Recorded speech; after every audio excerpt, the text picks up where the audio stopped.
Chapter 6:17. When the fire is extinguished, the pursuers are in a hurry. Deep in the forest, the stove becomes a mystery. Where is the future? In the land of death, the wind blows without intention. Weak water continuously rushes against the embankment. When the time was up, Zhang Xiaobao immediately retreated and led his men to chase after Wang Wan. This young master, there are still people behind. There are still people behind. In the end, one of the 25 people caught by Zhang Xiaobao panted heavily as he chased after Zhang Xiaobao. He wanted this kid who could command others to wait a little longer. Zhang Xiaobao glanced at him and said, "I know there are still people. Not only are there missing soldiers, but there are also Tibetans chasing after us. I can't mess up the battle plan for a small group of people." 2 hours later. Just 2 hours later. This person still tried to persuade him. He didn't know who this kid was, but he recognized the people who were waiting for them. The embroidered pattern on the chest of their clothes was from the logistics camp in Idyll, who had given them supplies along the way. He really didn't know how the people from the logistics camp ran to the front of the group. He just wanted the people from the logistics camp to save as many of his brothers as possible. Zhang Xiaobao closed his eyes and said decisively, "No, we can't wait even 15 minutes, let alone 2 hours. 2 hours is enough for tens of thousands of people to occupy the advantageous terrain. If you want to stay by yourself. Don't be a burden to the group. Besides, the order I received was to retreat within 24 hours. Military orders are absolute. Except for the weapons used, throw away all the bronze and iron in the armor. The first 5 camps will spread out to hunt and collect animal hides. The 6th to 11th camps will take turns to carry them. The 12th camp will collect the materials to start the fire. Start the operation." Wang Wan looked up at the sky and gave the order to the messenger. The orders were immediately carried out. Guotu and the others also understood the content of the orders. They had been trying to guess what the logistics camp was thinking, but they found themselves even more confused. Logically speaking, at this time, they should think of a way to escape to a place where the Tibetans couldn't find them, and then look for opportunities to do other things. Not only was it slow to carry another person on his back, it would also drain their energy. By the time the Tubo people caught up with them, they would have lost their chance to escape. Furthermore, they were getting further and further away from Jinchuan City. If they didn't go and fight, even if they failed this time, they should still escape to Pengzhou. The most infuriating thing was that they were ordered to throw away all of the armors. As long as there was copper or iron, they were not allowed to leave anything behind. How were they supposed to fight if they encountered the enemy? Money. It was all money. Before this, it wasn't from Wing Province. After discussing with each other for a while without coming to a conclusion, Guotu couldn't help but shout to the person guarding them, "I want to see the person in charge of the logistics camp. I have urgent matters to discuss. You guys won't be able to handle it if you delay." Wang Wan was still studying the military map, hoping to find more inspiration from it to achieve her goals. The knowledge she had learned before could only be used as an aid and could not be used to form a doctrine. In the current situation, there was no opportunity to seek a direct confrontation with the enemy, so she could only rely on the word strange. If only these 12,000 people were the ones that I and Xiaobao had trained for 3 years, or even 2 years. It would be much easier to use them than now. Wang Wan rubbed her eyes and longingly muttered to herself. When the person came to report that Guotu wanted to see her, she muttered, "What is there to see? What urgent matters? Could it be that he still has heavenly soldiers that he hasn't taken out yet? I want to see the person in your team who really came up with the idea, not a little girl like you." Guotu stared at Wang Wan, who had rushed over in a hurry. Wang Wan curled her lips and said, "I am. Tell me, what is it? Hurry up, don't waste my time." "Okay, then I will tell you. You go back and tell the person who came up with the idea that all of his ideas are bad. If this continues, no one in the entire army will be able to escape. This mission is to attack Jinchuan. Since you have seized the power, you have to follow this plan." Guotu suppressed the anger in his heart and said to Wang Wan word by word. Wang Wan burst out laughing and said, "Forget it. Attack Jinchuan. The order you received should be to find a chance to attack Jinchuan. The most important mission is to launch a surprise attack and do your best to anger the Tubo people and burn a large amount of Tubo's autumn harvest grain. Do you think the imperial court is a fool to send 15,000 people to attack Jinchuan? Don't give me orders and ideas. When a general is outside, he can't accept military orders. Your idea is good. You made the team to this point. If you want to be a benevolent and righteous general and not kill people, then you have to bear the consequences of your actions. Stupid, you are playing around with the lives of the soldiers. You a little girl like you actually dared to piss me off. Guo pointed at Wang Wan, and his face turned red. What do you mean? You want to be a general like this? How many exercises have you participated in? How many red and blue army experiences have you had? Do you really think that you are an invincible general just because you won on the sand table? With 12,000 people defending the mountain, can't you win a victory that raises the morale of the soldiers? Run, run, you only know how to run. You ran until the soldiers ran out of strength and morale. I know that you want to leave the battlefield first and then find a chance to fight back. The essence of mobile warfare is not to escape, but to mobilize the enemy's superior forces and find a chance to destroy them one by one. When we go back, I suggest that you go to the game room of the flagship store between the clouds and the water in Sanshui County to learn. Wang Wan was also angry. She and Xiaobao had spent so much money, but Guo had wasted it and even wanted to criticize them. Guo was speechless for a long time. She was not wrong, but other than not killing the civilians, the other aspects were just bad luck. It was not that he was not good at commanding. He had been praised by General Gao, but now he was being scolded by a little girl. The staff at the side had to protect their interests, so he interrupted and said, "Cuckoo, then you have to tell us the purpose of marching like this. What is the use of people carrying people? Are you waiting to defeat the enemy? If I don't tell you, don't think about continuing to participate in the command during the time when your military power was taken away and I safely returned to Yingzhou. I will tell you a little. Who said that carrying people is useless? At least it can exercise the lung capacity a little. It has a little effect, so as to avoid more accidents in the operation the day after tomorrow." After saying this, Wang Wan walked to the place where she was just now. After walking for about 10 steps, she said without looking back, "Stay here obediently. If anyone wants to make trouble, I don't mind killing a few of them to show the monkeys. I believe that the Emperor will not trouble me. If you don't believe me, you can try." I'm so angry. I'm so angry. This little girl is too much. Wait for me to go back. Wait for me to go back. I will wait for me to go back. Guo shouted until he couldn't see Wang Wan's figure. Just now he didn't dare to, for he was really afraid that the little girl would kill him. He kept saying that he would wait for him to go back, but he didn't say what he would do when he went back. It seemed that he couldn't do anything. The key was whether he could go back alive. Wang Wan returned to her place and continued to study the tactics. The soldiers who were supposed to hunted, carried people on their backs, and collected flammable things. The morale of the army under Wang Wan's control was not bad at this time. It was not because of her charm. She was a little girl, but she had no charm. The key was her promise.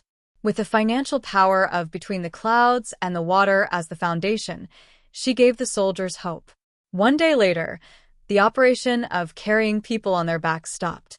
They collected a lot of beast's fur. Regardless of whether it had been needed or not, it still smelled of blood.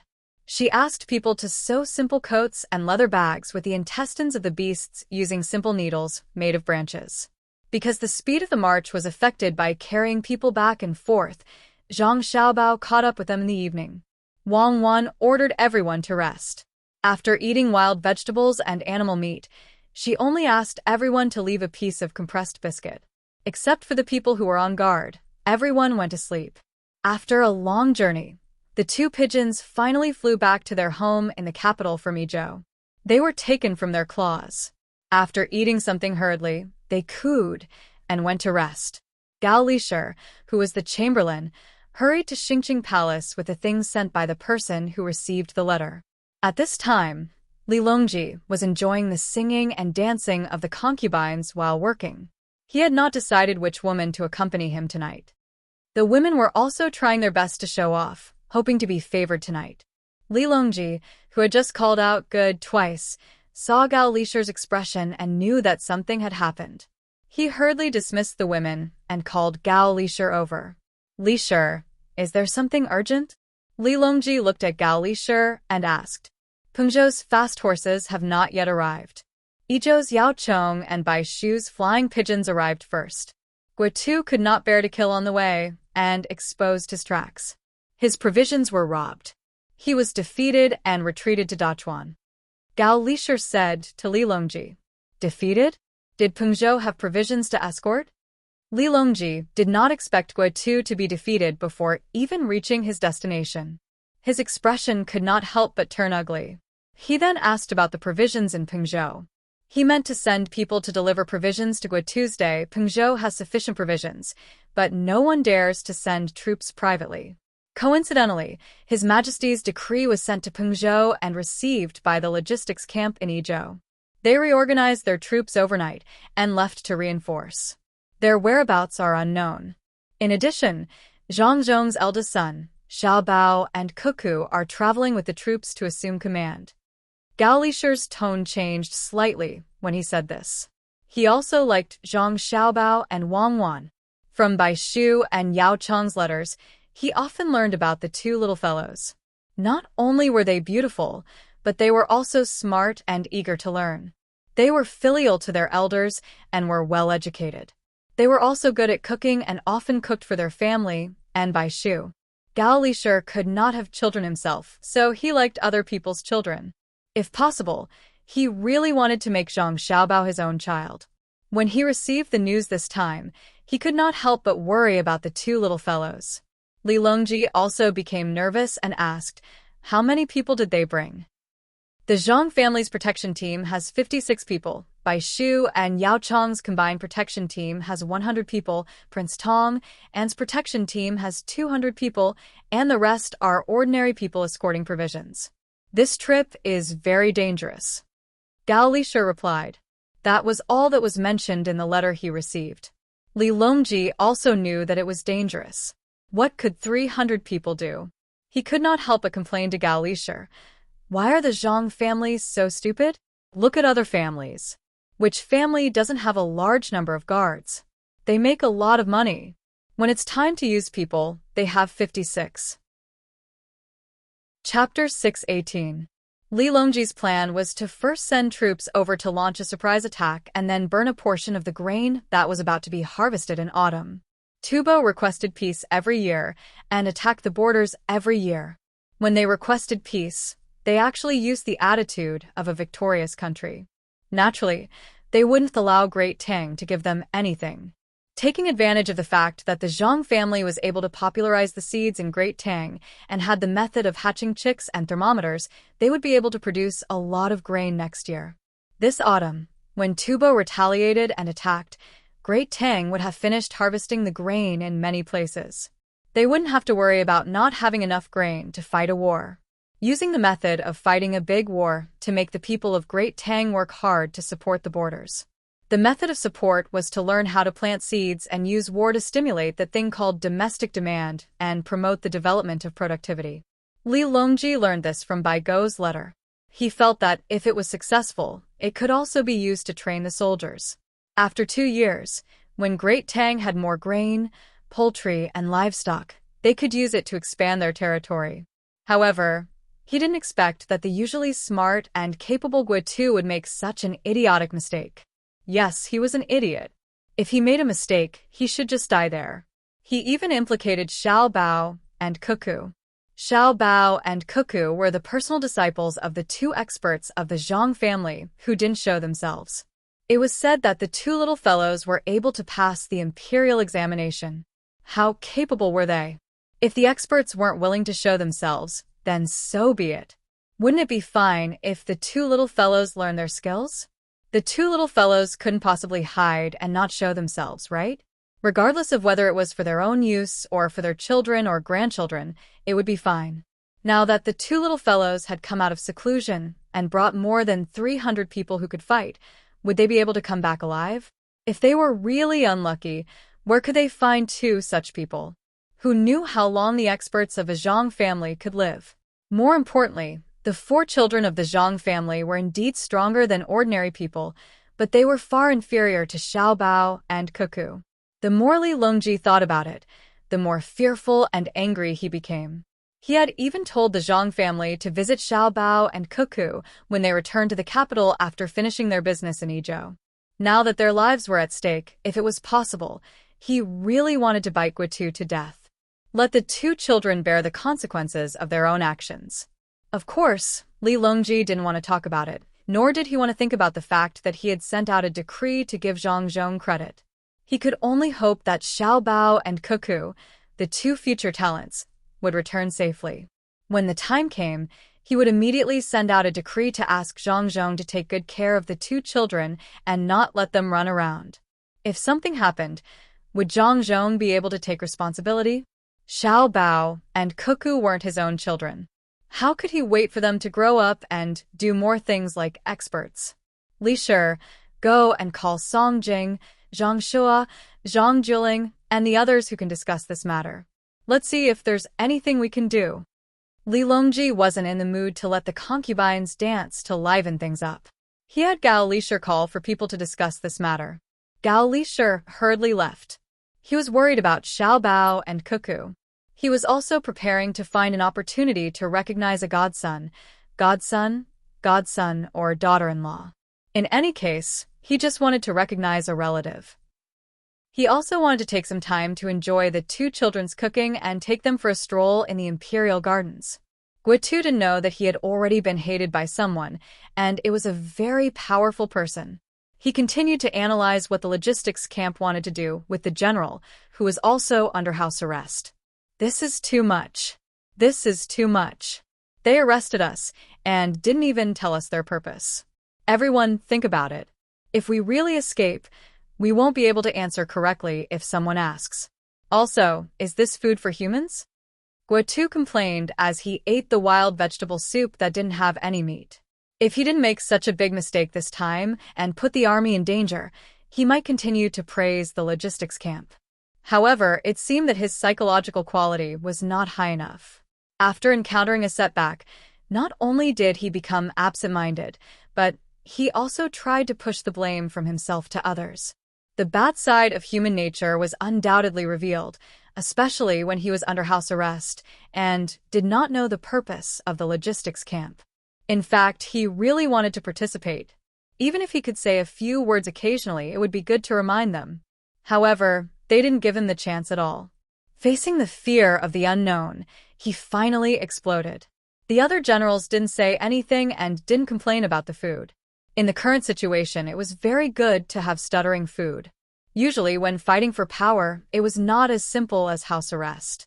It was very normal to kill a few people. Even if they killed all of them, they could find an excuse.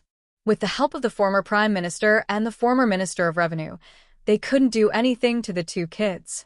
Seeing that his words didn't get the support of the others, Guitu hurriedly ate the wild vegetable and stared back and forth at the generals. Lu Jun finally couldn't stand being stared at like this. He sighed and said, "General, I think it's really possible to successfully escape back.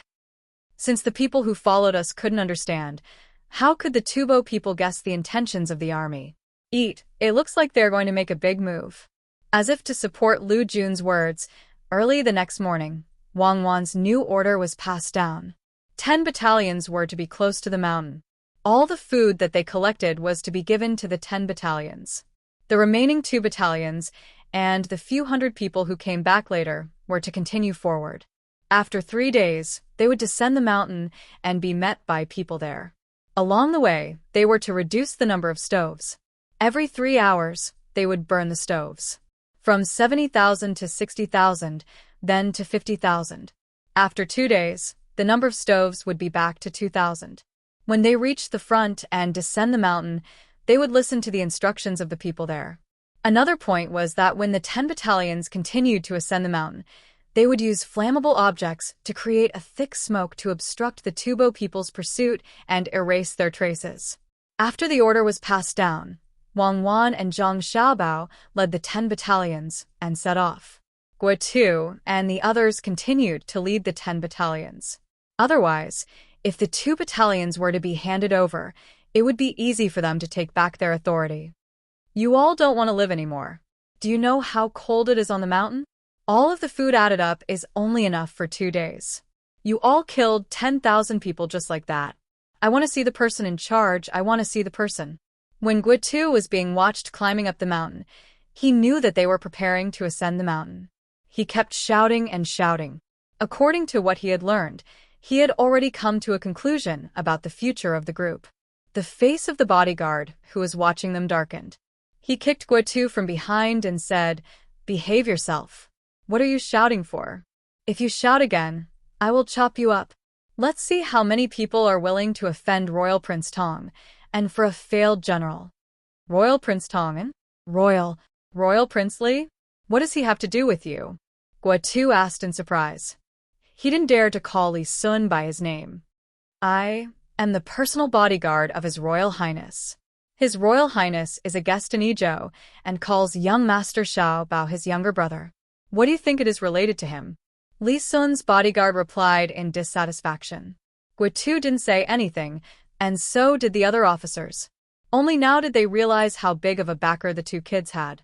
They were all killed, but when they went back, they could just find an excuse, and no one would cry out for them. After a long while, Guo whispered to the bodyguard, "Xiao Bao and the others are wrong. Aren't you afraid that? Can they be more wrong than you? Shut up." The guards did not show him any respect at all.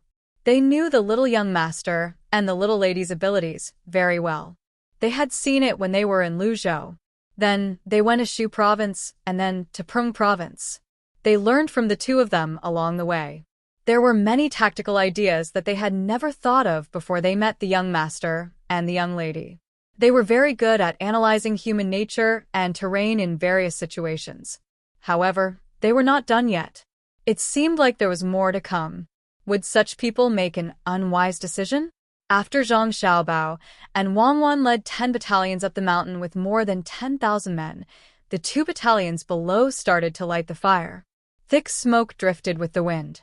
It was only because of the wind today that Wang Wan made the decision. Otherwise, they would have to continue waiting. After the smoke was released, the 2 battalions cleaned up all the traces as much as possible. Then, they started to rush forward. 3 days later, they would go down the mountain and see if there were any reinforcements. The Tubo people were almost catching up, but they had to slow down. Their generals were also afraid of falling into an ambush. First, they observed the campsites. Day by day, they increased the number of campsites. They could not figure out what was going on. Could it be that reinforcements had arrived? Then they should be fighting with them. They only increased the number of campsites but did not fight. Were they trying to set up an ambush? There was no need to be afraid. They just had to be careful. It was easy to mobilize troops in their own territory. However, the problem was that from the footprints left behind, the number of people was not fixed. Sometimes there were more than 10,000 people. Sometimes there were more than 1,000 people. Sometimes there were more than 6,000 people. When there were fewer people, what did the people do? Did reinforcements come and follow them for a while and then hide? Or did the people in the army make some arrangements? There must be something wrong with increasing the number of people. As the saying goes, all is fair in war. To chase or not to chase, they had to wait for the reinforcements. Hiss. This was not easy to handle. Tatatatu was the leader of the 10,000 men in the headquarters. This time, he led 20,000 men. If it was in the past, he could have more men. He had 2 Yuhuan's men to help him. Now that he had no more men, he could only use his own men to fight. He thought of himself as a capable general. He was literate and had read a few military books. Usually, he led his own men to guard the front line of Jinchuan. He felt that he knew a lot about war, especially all kinds of strategies. He had memorized them. When he saw the situation in front of him, the first thing that came to his mind was that all is fair in war. As the saying goes, what is true is false, and what is false is true. However, he could not tell whether the other party was lying or not. If they wanted to lure the enemy by reducing the number of campsites, they should not have set up so many campsites. If they wanted to increase the number of campsites to scare the enemy, they should not have left behind footprints. From the footprints, there were at least 10,000 people. Sometimes there were even fewer. Increasing the number of campsites when there were fewer people? Did they think that he could not tell? Or were they doing it on purpose? This was troublesome. According to the scouts in Pengzhou, the general who came this time was a person called Gui Tuesday. He had never heard of this name before. Could he be a wise general of Tang? At this moment, there were only 5,000 people chasing in front of the headquarters. Should they chase quickly or be careful and slow? Should they send out all the scouts to increase the distance, or should they just charge forward without thinking? Chapter 619. Tatatu was dumbfounded. He was really dumbfounded. He wanted to find the relevant information from the military books that he had read, but that was just a thought. In reality, there was nothing. To be able to use a strategy to such an extent, one must be a god. No, it was better to be safe. Otherwise, even if the Tang Empire only had 10,000 people, it would be easy for something to happen when they were starving. Yes, it was better to be safe. Now that there was no need to be afraid of them running away, what else could they do if they followed slowly?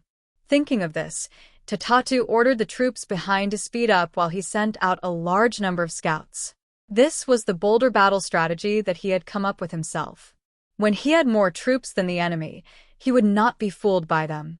As soon as the order was sent out, the scouts in front reported that they had found a large number of armors neatly placed and tied with branches. From the footprints, there were about 10 to 15,000 people. There were many leftover bones of wild beasts and small pits where wild herbs were dug up. Armors? And they were tied up? Placed neatly? What does this mean? For me, the bones of wild beasts and the pits where wild herbs were dug up? Are we going to starve to death? The number of people did not change.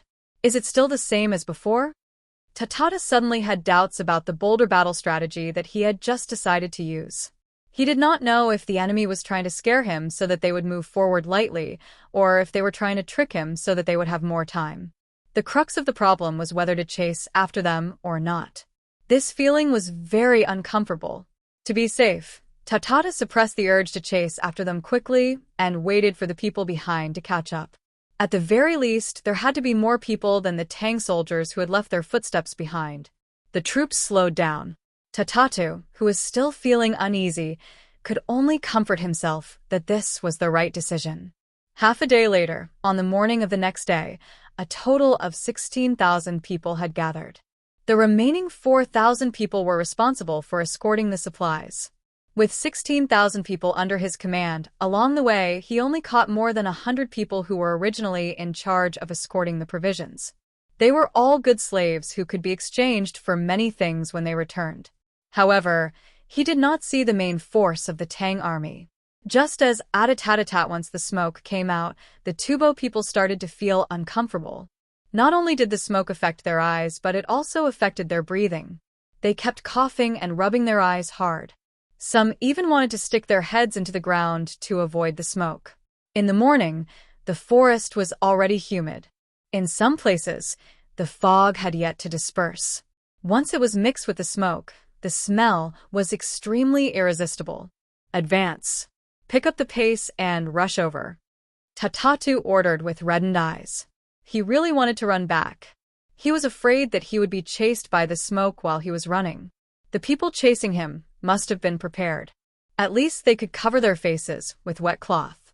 When his troops were almost unable to see clearly because of the smoke, not to mention 16,000 people, even 61,000 people would not be able to defeat 10,000 people. The only way was to rush over. Once they reached the other side, they would be fine.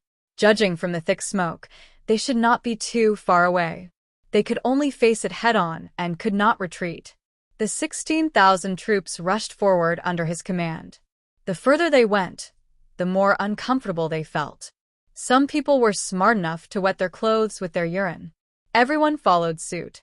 In the end, Tatatu also used the water in his water bag to cover his mouth. However, the others did not dare to follow suit.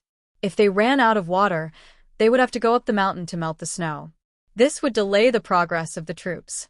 After a fierce dash, Tatatu finally led his men to the other side of the mountain. They went around the mountain slightly and rushed to the other side of the smoke. The fire was still burning, and the smoke was still coming out. The entire troop was in tears. Their eyes were swollen like peaches. A scout came to report again. They had found traces of the enemy. Judging from the temperature of the stove, the enemy had left less than 2 hours ago. They seemed to have left in a hurry. Go after them. Pay attention to the surroundings to avoid being ambushed, Tatatu ordered. General, the footprints in front seem to belong to 2,000 people. We can't find the traces of 10,000 people, the scout said worriedly. Go after them. Even if there are 1,000 people, we will still chase after them. Tui, the smoke is killing me. Tatatu was wary of the enemy's ambush while he ordered the troops to chase after them. He could see that the enemy was deliberately scaring him to increase the distance between them. The traces of 2,000 people were easy to explain. Along the way, they had wasted a lot of time. The Tang army had already run far away. The people in front had left first, and the people behind to set up the smoke were left to clean up the traces. It seemed that this was the situation they had seen before. They did not know how far the main force of the Tang army had run. If they did not chase after them, they would wait for the next rain. By then, there would be no traces left. They had been fooled. What was false was true, and what was true was false. It was useless here. The 16,000 people hurriedly chased after them. The 2,000 people in front were indeed tired. Fortunately, they had binoculars and could see the Tibetan troops in advance. They knew how to adjust their schedule. When the 16,000 Tibetans were chasing after the 2,000 people, there was a troop on top of the mountain moving in the opposite direction. They were advancing at full speed. The 252 people who came later each had a leather bag of liquor in their backpacks. They were not Zhang Xiaobao, who only needed to walk on the mountain. It was a standard equipment. Everyone took a small sip and held it in their mouths until they were numb from the spiciness. Then, they swallowed it slowly. Less than half of them were wearing winter clothes that were made not long ago. The thick smell of blood had not dissipated. It was not comfortable to wear it. It was hard and made rustling sounds when it rubbed against their bodies. Zhang Xiaobao and Wangwan did not have any blankets in their backpacks at this time. Those things took up too much space. It was okay to trick Li Sun, but it was not okay to do it for real. Xiaobao, you finally gave me a chance. The enemy's general is so stupid. He did not see through such a simple arrangement, Wangwan said to Zhang Xiaobao, who was beside her as she followed the troops forward. Zhang Xiaobao did not know whether to nod or shake his head. Was the enemy stupid? He was not stupid, right? But he also did not expect that Wangwan would make such an arrangement. Was this the tradition of the Red Army? Dashing around the enemy and dancing on the tip of the blade? There was only one feeling: excitement. Wangwan could also guess what Zhang Xiaobao was thinking. She said, "Actually, I have no choice. If I was the one leading the troops from the beginning, I would not have done this. It is too dangerous. But a cornered dog will jump over the wall. When a person is cornered, what can they not do?" Who said that our troops have to passively endure the enemy's attacks when we are on the mountain. This time, I have to take the initiative to attack and mobilize the Tibetan troops. Most importantly, our morale is very low now. We need a symbolic victory to boost our morale. There was no need for Wangwan to explain further. Zhang Xiaobao already knew who would win the battle. They would attack the Tubo supply team, or the team that was coming from the back and preparing to meet up with the front. In any case, they would just attack any team that had fewer people than them. With the use of advanced weapons, they would be able to catch the enemy off guard. Change your clothes. After running for a while, Wangwan ordered the messenger. The people who were wearing winter clothes were to take off their clothes and give them to others to prevent non-combat casualties. Guitu and the other officers also ran. Li Sun's guards were watching them. If anything went wrong, they would be killed without question. In fact, there was no need for others to watch them. Guitu and the others were very clear about what the logistics camp wanted to do. They had used binoculars to see the Tibetan troops pass by below. At that time, they were so scared that they broke out in a cold sweat. But in the end, they were not discovered. The enemy's scouts were only a few dozen steps away from here. At that time, the people on their side were all lying on the ground, not daring to move at all. This was all thanks to the binoculars. Guitu looked at the binoculars in his hand and could not say anything against it. They had such a good thing, but they did not make full use of it. Look at the logistics camp, they used all of their resources. After advancing for another 2 hours, it was time for the troops to rest. Guitu and the other officers who usually practice martial arts did not have anything to do. Every one of them was very energetic. The officer took a pair of binoculars and looked down. He said to the other officers, "This is the true use of the clairvoyance. We can see the enemy, but the enemy can't see us. We can react first. This is a good thing. I hope that the commanders of the 3 camps who are escorting the provisions have smashed the clairvoyance in their hands when they met with danger. Otherwise, they would be condemned by history." The other officers nodded. Even Guitu did not refute. The clairvoyance was really too important. At this time, a battalion commander opened his mouth and said, "The clairvoyance seems to have been made by Provincial Governor Zhang, who is specially sent to gather provisions for us. Since it was made by him, he naturally knew when to use it. What I am thinking about now is not the clairvoyance, but the people in charge of the logistics camp." Impressive, really too impressive. From the moment they took over the army, they had already started to plan. I put myself in the perspective of the Tibetans. If I were to lead the Tibetans in pursuit, what would my judgment be when I see the situation in front of us? The result would be that I would be stupid. Another battalion commander finished the sentence. When Guitu heard this, he also fell into deep thought. He thought of himself as the Tibetans in pursuit. In the end, he realized that he was also unable to judge what the Tang army wanted to do. If it was him, he would not know whether or not to continue advancing. He really could not think of how the logistics camp could have such a commander. He could not help but speak out his thoughts. If the logistics camp had such a commander, why would the imperial court send us here? They directly let the logistics camp be in charge of the provisions and command. It is better than us coming all the way here.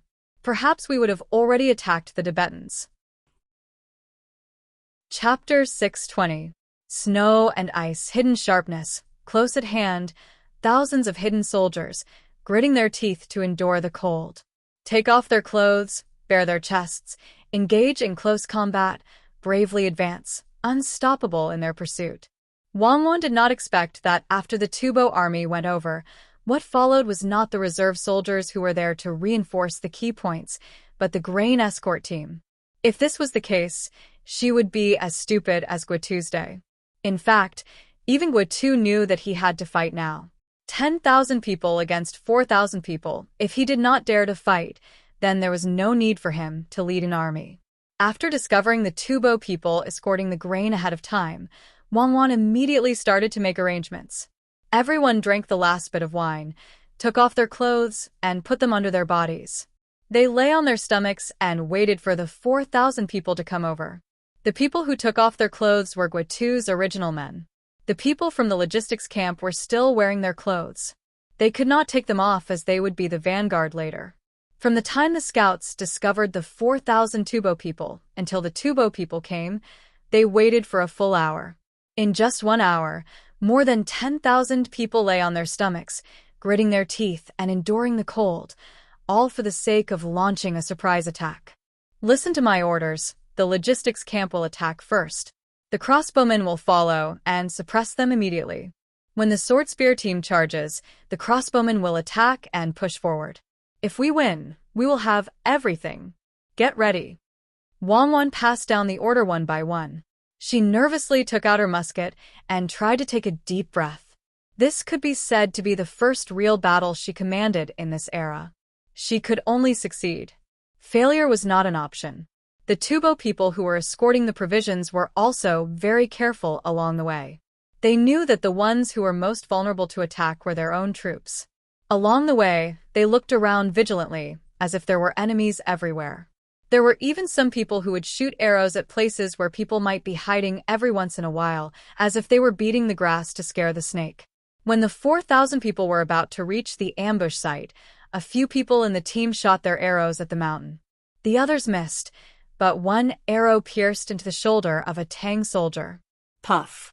The soldier, who was shot, opened his mouth and bit his own arm. He opened his eyes wide and swallowed the scream that was about to come out. He let the arrow pierce into his body and did not make any extra movements. From Zhang Xiaobao's position, he could see the soldier. He secretly praised him and prepared to reward him when this matter was over. At this time, Guitu also held a saber.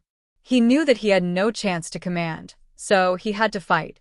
No matter what, he had to kill a few people to absolve himself of the blame. Even if he died in battle, he had to fight. The Tubo archers' ears were not at the level where they could hear what the arrow hit from dozens of steps away. After they finished their routine shooting, they no longer paid attention to that area and followed the group to continue forward. Kill. Seeing that the enemy had already arrived at the preset location, Wangwan pulled the trigger and the flint ignited. With a shout, she fired a shot at the enemy below. With the sound of the command, countless disposable rocket launchers with long trails of smoke flew down from the mountain and exploded in the crowd. Amidst the rumbling sounds, bows and crossbows were fired at the same time, catching the people who had been vigilant. Kill. The people with sabers and spears rushed over under the leadership of the logistics camp. The Tubo people who were frightened by the explosion quickly divided into groups and wanted to organize people to face the enemy. The people from the logistics camp were the first to come into contact with the enemy. When they were 20 steps away, they took out their guns and shot randomly. The Tubo people who wanted to face the enemy immediately fell. When they were 10 steps away, another group of people was killed. The people from the protection team held a slow match in one hand and threw grenades into the crowd with the other. The Tubo people were not lacking in bravery, but they had never seen such a weapon before. They were beaten silly in just a single exchange. The rumbling sounds were like thunder. Countless topless people ran down from the mountain, holding broadswords or spears in their hands. They were shouting loudly as they charged towards the Tubo people. In just a short moment, 500 to 600 Tubo people were killed. When they realized that it was the Tang army, it was too late to fight back. The Tang soldiers who did not have anything to protect themselves had already lost the idea of dodging and fighting back. There was only one thought in their mind, which was to attack, and attack again. Zhang Xiaobao held a gun and stood beside Wang Wan to protect her. He vigilantly observed the situation on the battlefield to prevent Wang Wan from being hit by the stray arrows. Blow the signal to the logistics camp. The first camp to the left, the second camp to penetrate the enemy. The crossbowmen are free to scatter. The strong archers are ready. The scouts are to look for the enemy commander and kill him. The seventh camp, move out. Don't care about the battle. Go to the back of the enemy. Quick, start running.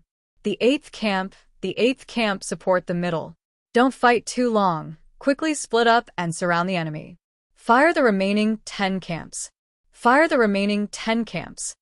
As Wang Wan passed down her orders, all kinds of bugles sounded in the sky above the battlefield. Other than the 9th camp that stayed by Wang Wan's side, the remaining 9 camps had all entered the battlefield. Wang Wan held the binoculars and gave orders from time to time. She was in charge of the overall situation. Order the 4th camp to retreat. The 5th camp to the right. The crossbowmen are to abandon their bows and engage in close combat. Reinforce the 4th camp. The scouts are to coordinate with the strong archers to kill the enemy's valiant soldiers. The 1st, 2nd, and 3rd teams of the 9th camp are to press forward with their spears. Pull the formation horizontally and stabilize. The Tibetan soldiers on the battlefield had already lost their commander and were fighting for themselves.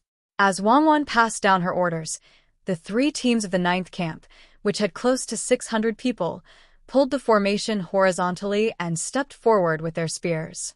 They allowed the people who wanted to be the last to fight to the death to charge forward without breaking the formation. They gave people the feeling that they were as immovable as a mountain, suppressing the enemy in terms of momentum.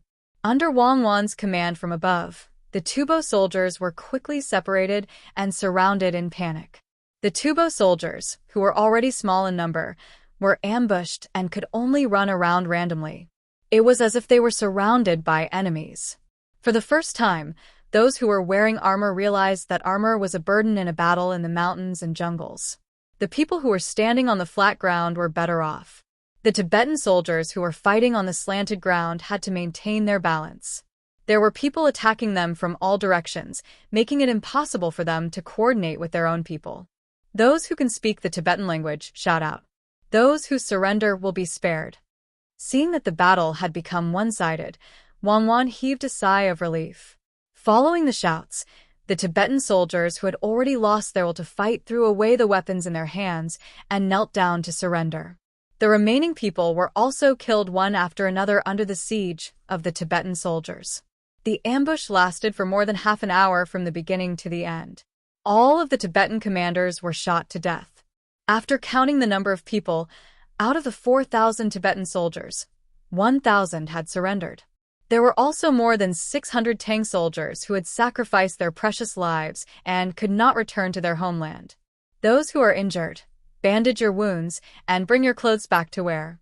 Take 10 days' worth of food from the Tibetan army provisions and burn the rest. Tie up the surrendered Tibetan soldiers and listen to my orders. Kill them. After the battle, Wang began to prepare. When most of the things were done, he started to kill the 1,000 Tibetan soldiers who had surrendered. He did not take any prisoners. The Tibetan soldiers who knew their fate began to curse the Tang soldiers who did not keep their words. When they surrendered, they said that they would not kill them. In the end, they were unable to escape death. The Tang soldiers did not care about how the Tibetan soldiers scolded them. Once the military order was given, they swung their swords and chopped. They allowed the enemy's blood to spray on their bodies as they felt warm.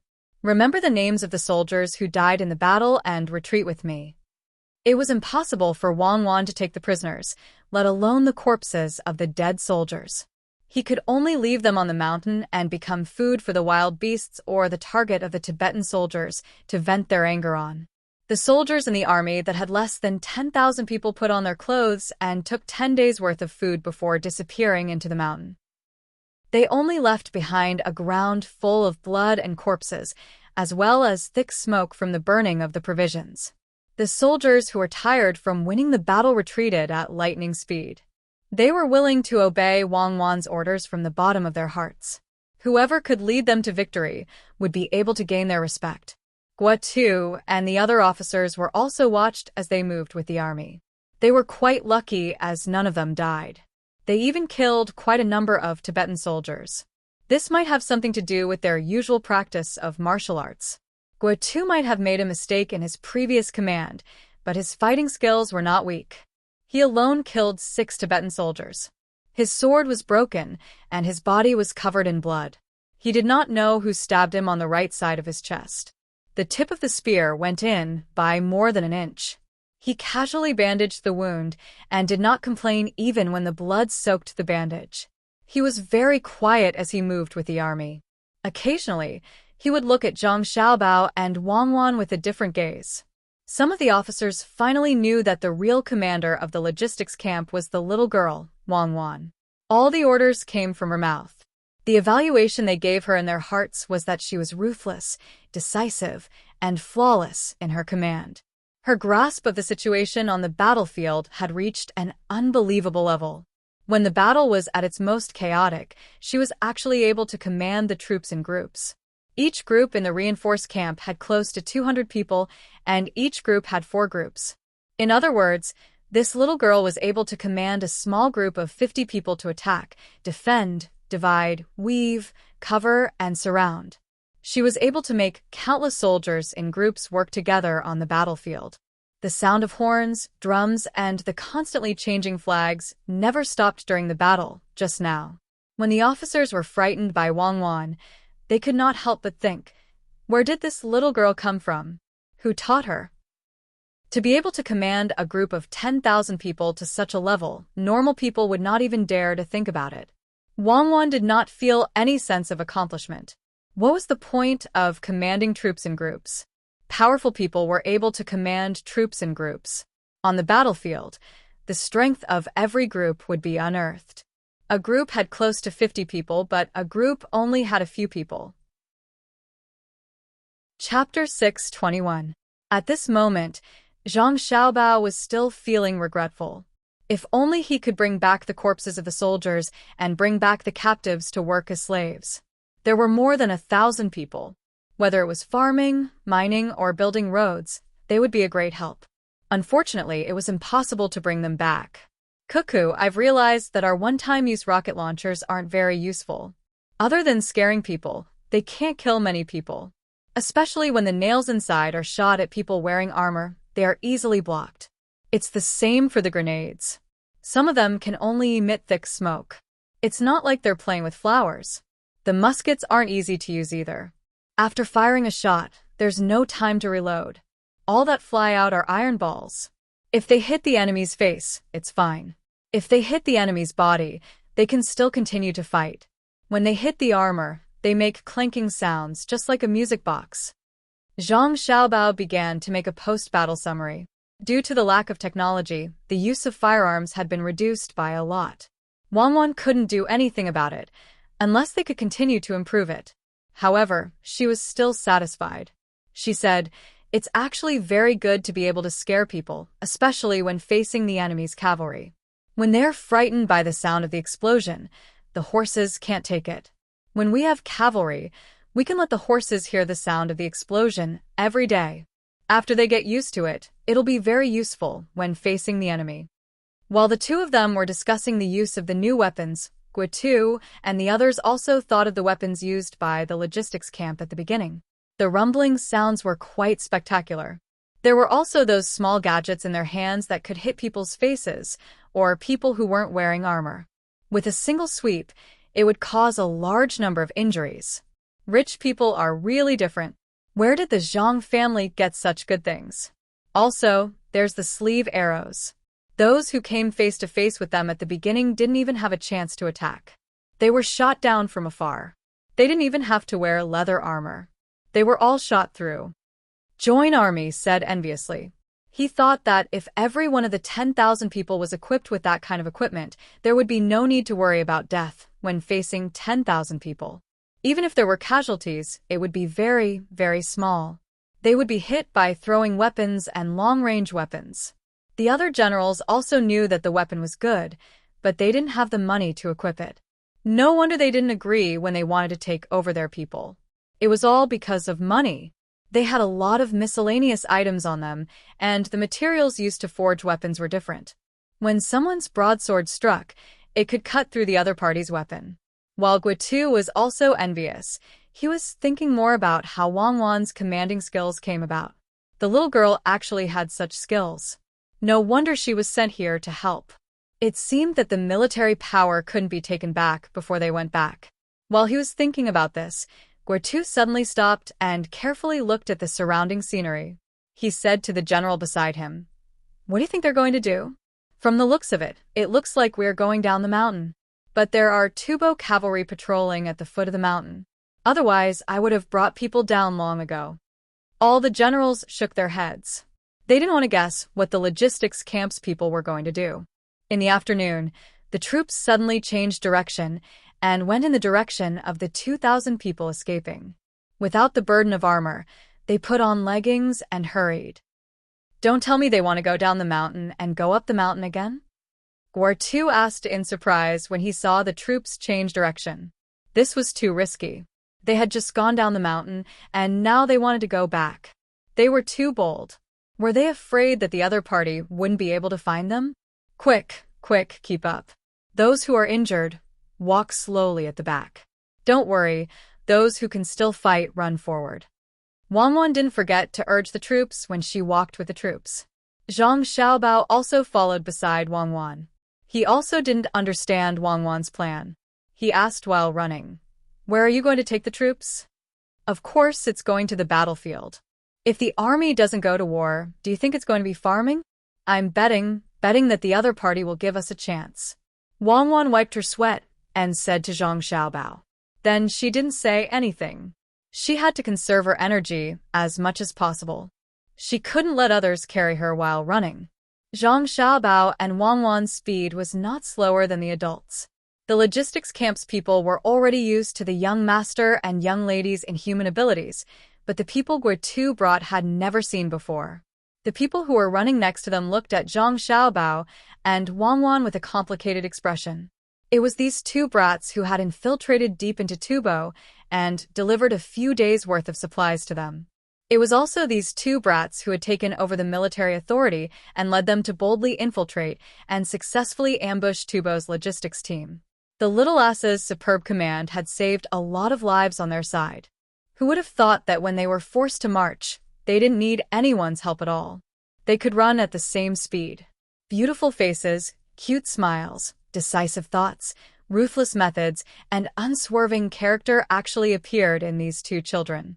This was the son of Governor Zhang Zhong, who was very good at making money. How did he give birth to a son? How did he raise him? Normally, a child of his age would be so tired that he would cry for his mother after running for such a long time in the mountains, let alone being able to lead the support of the logistics camp and command the army. If the two kids could do this, it would be embarrassing if he couldn't keep up. The opportunity that Wang Wan wanted was given to her by Tatu. When the scout returned and told him what happened, at all 4,000 were dead. Even the provisions were burned? Did the Tang army do this? The scout who came back to report nodded and replied carefully, "Yes, I saw the corpses of the Tang army. There were about 600 of them. The rest were all corpses of our soldiers." The blood flowed like a river. After looking for traces, they rushed down from the mountains. They should be on the opposite side of us. They killed 4,000 people at the cost of 600? When did the Tang army become so powerful? Could it be the elite Tang army of Mo Dao Qingwei? Tatata muttered the death count of both sides and trembled.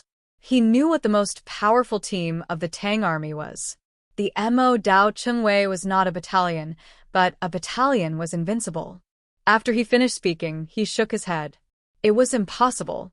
The strength of the Mo Dao Qingwei was that their long swords were like a forest, advancing steadily. They could not play their role in the mountains. They were suitable for fighting against cavalry on the plains. When they held their swords and made a sudden movement, no one could stop them. But when they were on the mountains, they were waiting for death. He thought about the scout's words again and suddenly said, "I understand. Their actions in front deliberately made our army suspicious so that they did not dare to rush up to kill. If I had rushed up at that time, it seemed that both sides would have suffered losses. Or they would have thought of ways to continue to escape. If they had released smoke again, it seemed that I would not have gained any advantage. They did not want to kill too many people."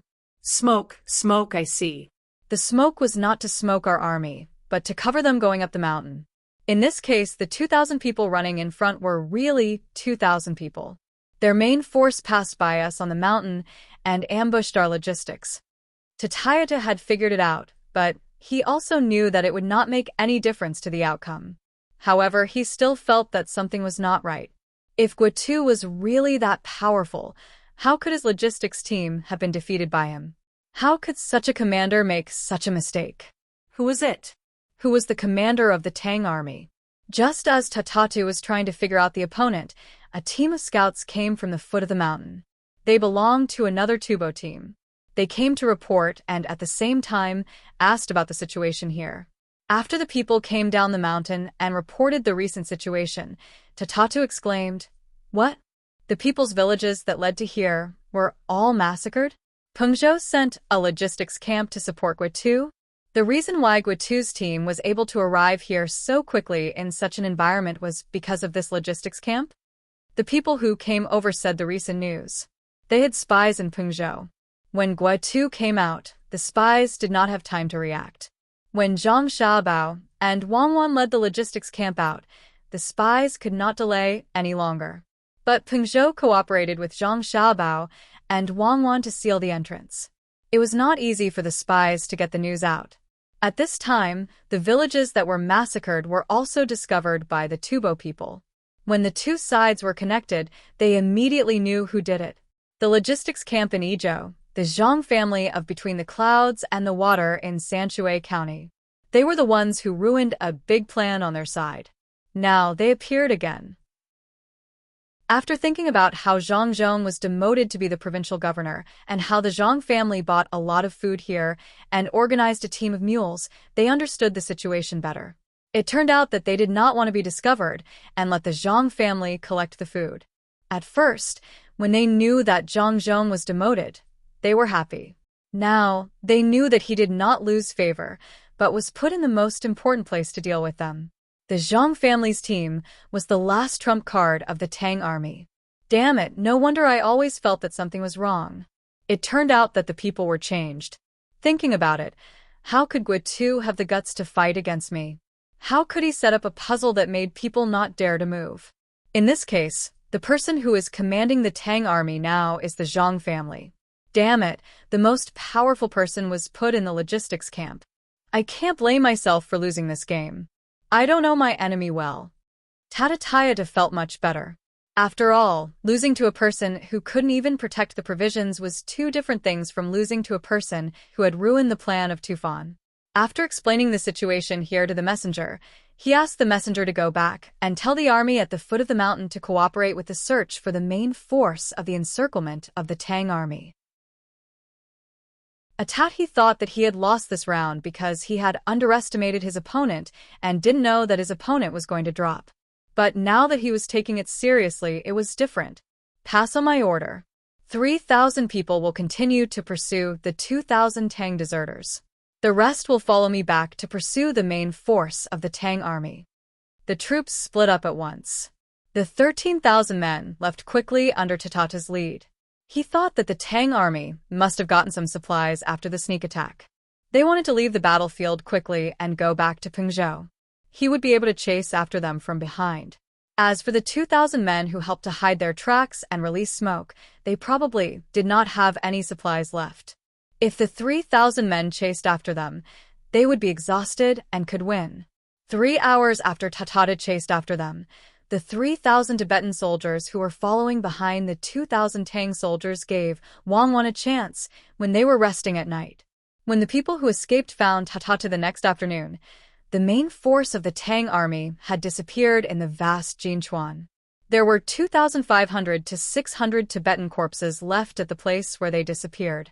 Tatatu, who wanted to chase after the Tang army, was so scared that he didn't know if he should continue to chase after them from behind the mountain. He only had 13,000 men now, and the Tang army had lost less than 1,000 men in 2 battles. The difference in the number of men was not too big.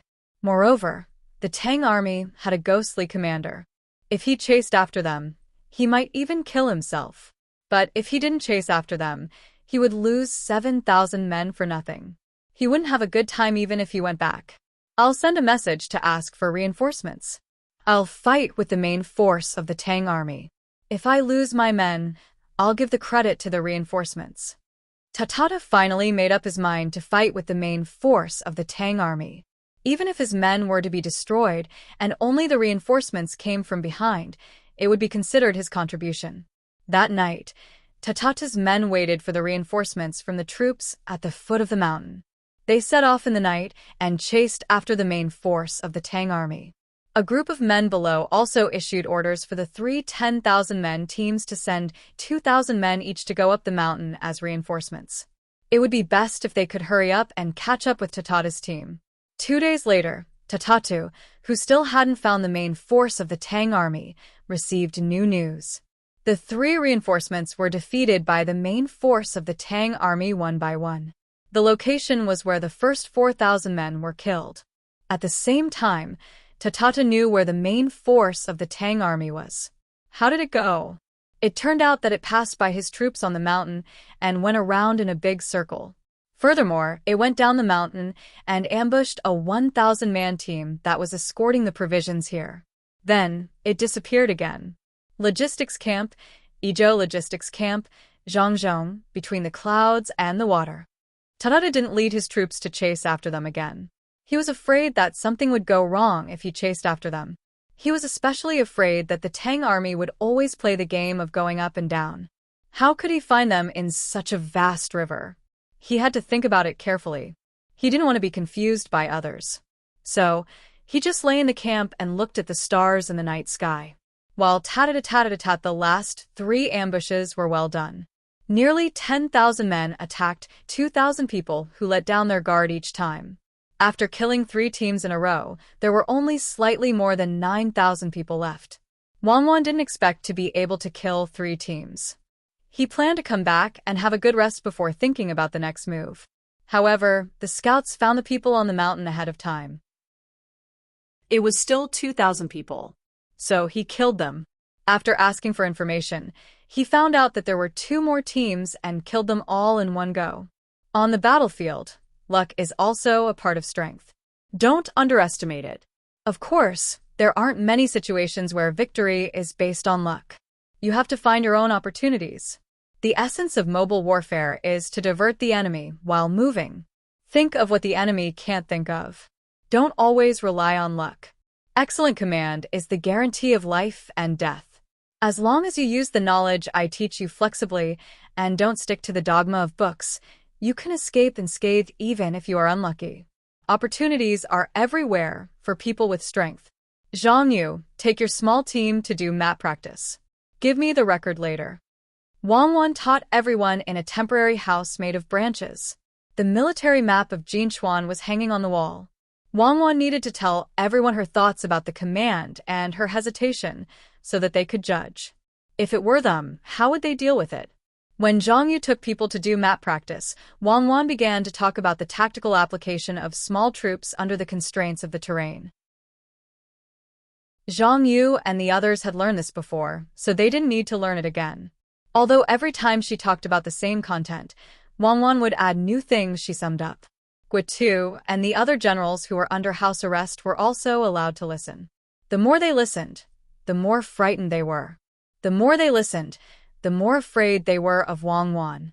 Especially when Wang Wan was talking about her mentality in these few battles, she was very honest about her fear, hesitation, and gambling-like emotions in her heart, and made corresponding criticisms, opinions, and suggestions for her own behavior.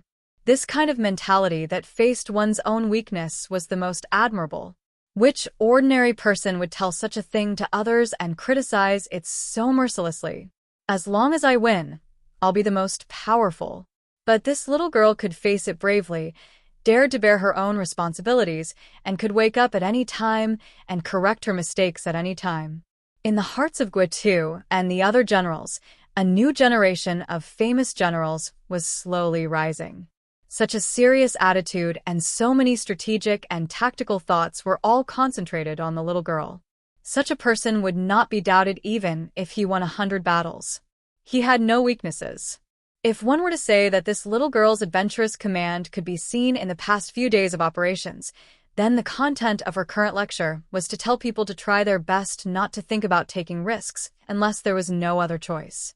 If they could defeat the enemy in a direct battle, then they should not always think about how to take advantage of the situation. That kind of victory would not last long, and that kind of general would not be qualified. After the lecture, when Wang Wan and Zhang Xiaobao went to guide Zhang Yu's team, Guitu and the others didn't want to rest at all. They had been attracted by the content of Wang Wan and Zhang Xiaobao's lectures in the class and were comprehending it through a comprehensive study, hoping that they could be as powerful as them in the future. No wonder His Majesty transferred Zhang Zhong to Yingzhou. It turns out that this is his plan. I will never forget in my life that there's a place called Yingzhou where a logistics camp once appeared. In the name of logistics, they reinforced the front line and won many battles. People had to look up to them. 2 little guys casually sent there could lead the troops to victory. Their foundation was so profound that no one could compare with it. When Shen Jun thought about it, he looked up at the sky and sighed with emotion. No one refuted him. They all lowered their heads and pondered, or looked up at the stars and the moon, as if the mysterious starry sky was the little girl. When I go back, I won't talk about my sand table practice with others anymore. Don't mention it either. I'll fall out with whoever mentions it. That's scolding me. When I go back, I'll go to the game room between the clouds and the water in Sanshui County and play war games with them. Who taught the little girl? Guitu also spoke. He was beaten by Wang Wan and lost confidence. Looking at the things she taught in the class, he had never touched them before. Every time she talked about a place, she would take out the specific situation of the previous war to prove it, making the profound content easy to understand. What did this mean? This showed that the little girl had already learned this kind of strategy and tactics well.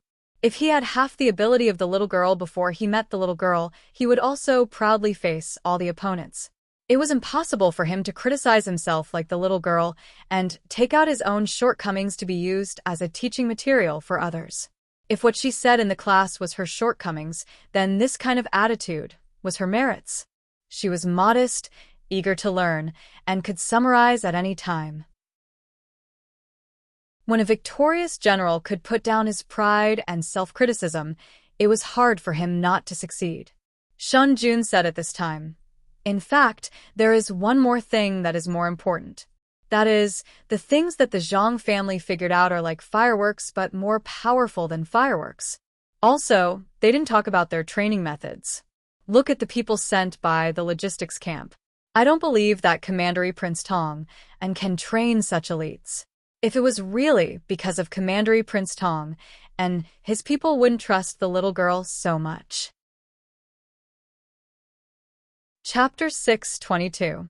Guotu and the others couldn't sleep, so they gathered together to discuss the next step of the march. It would be difficult to return directly, or take a detour without the support of the people from Pingzhou. They thought that the Zhang family was very powerful, so the two kids they sent were also very powerful. However, they didn't know who the Zhang family sent this time were. They were the lifeblood of the Zhang family and Wang family. They still wanted to learn from the same teacher. When it was almost dawn, Wang Wan ordered the troops to set off. She couldn't wait until dawn as it would be easy to be discovered. She wasn't prepared to achieve any kind of victory immediately. If she deliberately took risks for the sake of victory, the troops would encounter unexpected situations. It was better to lower her mentality. What she wanted to do was completely different from what Guotu and the others had guessed. Guotu and the others' biggest wish was to return. As long as they could bring 10,000 people back and kill so many Tubo people, they would be victorious. How could Wang Wan be satisfied? She finally had the opportunity to command, and she felt sorry for herself if she didn't use it to her satisfaction. 10,000 people for her to command wasn't a small number. In the past, during the Red and Blue battles, she had only commanded 5,000 people at most. Of course, the 5,000 people at that time were harder to command than the 10,000 people now. The opponents were also not comparable to the current Tata. When there was a satellite signal connection, the experts could make full use of every flashing symbol on the soldiers. She could be one of the top few in her school, but when it came to a battle with a really powerful instructor, she was nothing. She didn't know what those people were thinking. Although she had always been praised as a genius, she knew that being a genius was useless. In a real battle, would the opponent send a 20-year-old opponent to you just because you were 20 years old? Now, she could finally combine the knowledge she learned in the past with the things she knew now. She wanted to see what could be done with 10,000 people. Wang Wan's troops carried the wounded and continued to march. She needed to catch up with the 2,000 people in front of her and cooperate with the people from the logistics camp before she could continue to make other arrangements. Otherwise, she wouldn't dare to fight Tatata's 10,000 people head-on. Even if she could, she wouldn't do it. That was equivalent to sacrificing 800 of her own men to kill 1,000 of the enemy. Tatata woke up after a night's sleep. Before he went to sleep, he was also thinking about what the Tang army was going to do and what their next step would be. He couldn't figure it out even after he fell asleep. He even had a dream that his team was surrounded by the Tang army. The commander was an old man. He looked good when he smiled, but when he killed his own people, he showed no mercy at all. In fact, he was awakened by the scene in his dream. He opened his eyes in a daze. When he saw that it was dawn, he let out a sigh of relief. He wasn't so scared anymore. His clothes were wet from the cold sweat he had gotten from the night before. It was very uncomfortable. After hurriedly eating something, he suddenly felt very relaxed. 6,000 people had been dealt with, so even if he went back, he should not be punished. The other party was indeed powerful, and was not someone he could compare to. "General, what else do we need to do?" After serving Tatata frowned. He didn't know what to do. It was obvious that the main force of the Tang army was not here. Should he lead his men to chase after the 2,000 Tang soldiers? Not to mention whether they could catch up with them. Even if they were lucky enough to catch up with them, they would have rested enough. His men were tired from the journey. If they rushed over and killed all 2,000 of them, he would lose at least 4,000 men. He didn't know what the Tang army's clairvoyance was. It seemed that they could always find his men in advance and then set up a trap. He had interrogated the Tang soldiers who were escorting the provisions, but the general did not manage to catch them and committed suicide. In the end, he got a piece of news. That was the general of the Tang army, and above had something called clairvoyance. What was a clairvoyance? From the broken thing at the feet of the Tang army's battalion commander, he knew that there was such a thing. However, he didn't know how it could be seen so far away. He thought that there was no place to sell it even if he wanted to. How could he let people from other countries know about it? The clairvoyance was also made by the Zhang family. Zhang family. Damn it!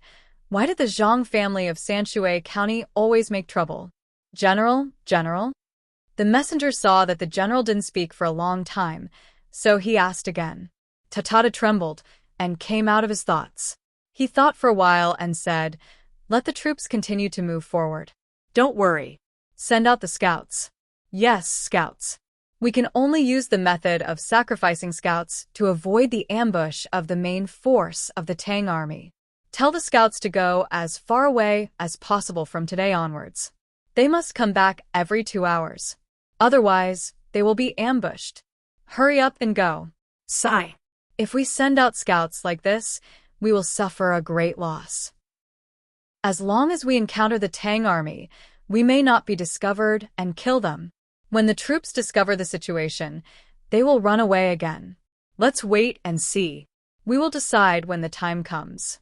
Tatata couldn't stop, let alone go back. He could only follow the traces left by the 2,000 people. No matter what, he was still chasing after them. He was worried that he would be ambushed. After following the traces left by the troops in front of him for 2 days, he found more traces. There were at least 15,000 people. This discovery made him worried. From the direction the other parties seemed to be heading north. The desert was in the north. What were they going to do there? 15,000 people. He had 13,000 people. No, he couldn't go up alone. Tatata thought carefully and asked someone to tell the other troops about this. At this time, he was traveling at the foot of the mountain. This was the trace left behind. He hoped that someone else would go and find it first. In the end, he waited for another 3 days. The cavalry had already circled the mountain a few times, but they didn't find anyone. The other troops wanted Tatata to go back to the mountain. They suspected that the Tang army had entered the mountain again. Tatata had no choice but to ask for help. He borrowed 5,000 people. He only dared to go up the mountain when he had 18,000 people. A lot of things could happen in 5 days. The troops led by Wang Wan met up with the logistics camp and the 2,000 people who had left first. They changed their direction slightly, but in general, they continued to head north into the desert. Wang Wan wanted to lure the Tubo people there. She had already prepared everything. In fact, it was Xiaobao who prepared everything. Zhang Xiaobao couldn't command a large-scale war, but he knew what the army usually needed when it came to strategizing. In order to support Wang Wan, he found everything. Wang Wan really wanted to set up a trap to lure Tatata's troops into it. However, she was worried that the Tubo cavalry would react too quickly. She could only bear with it and wait for an opportunity. In these 5 days, the spies of the Tang Empire had gathered a lot of information and sent it to Pengzhou. The thing that made them the happiest was that Guitu's main force had met up with a logistics camp in Idyll. From the enemy's information, they found out that the logistics camp in Idyll had the command of the army now. The officials in Pengzhou were very surprised. The information in the information was written from the perspective of the Tubo people. It was about how the troops were arranged and how the troops were defeated one after another. The Tubo people were still guessing whether the Tang army had sent out a large number of troops to avoid the spies and come here.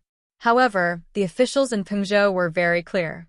A total of 16,000 people went out. How could they kill 13,000 Tubo people?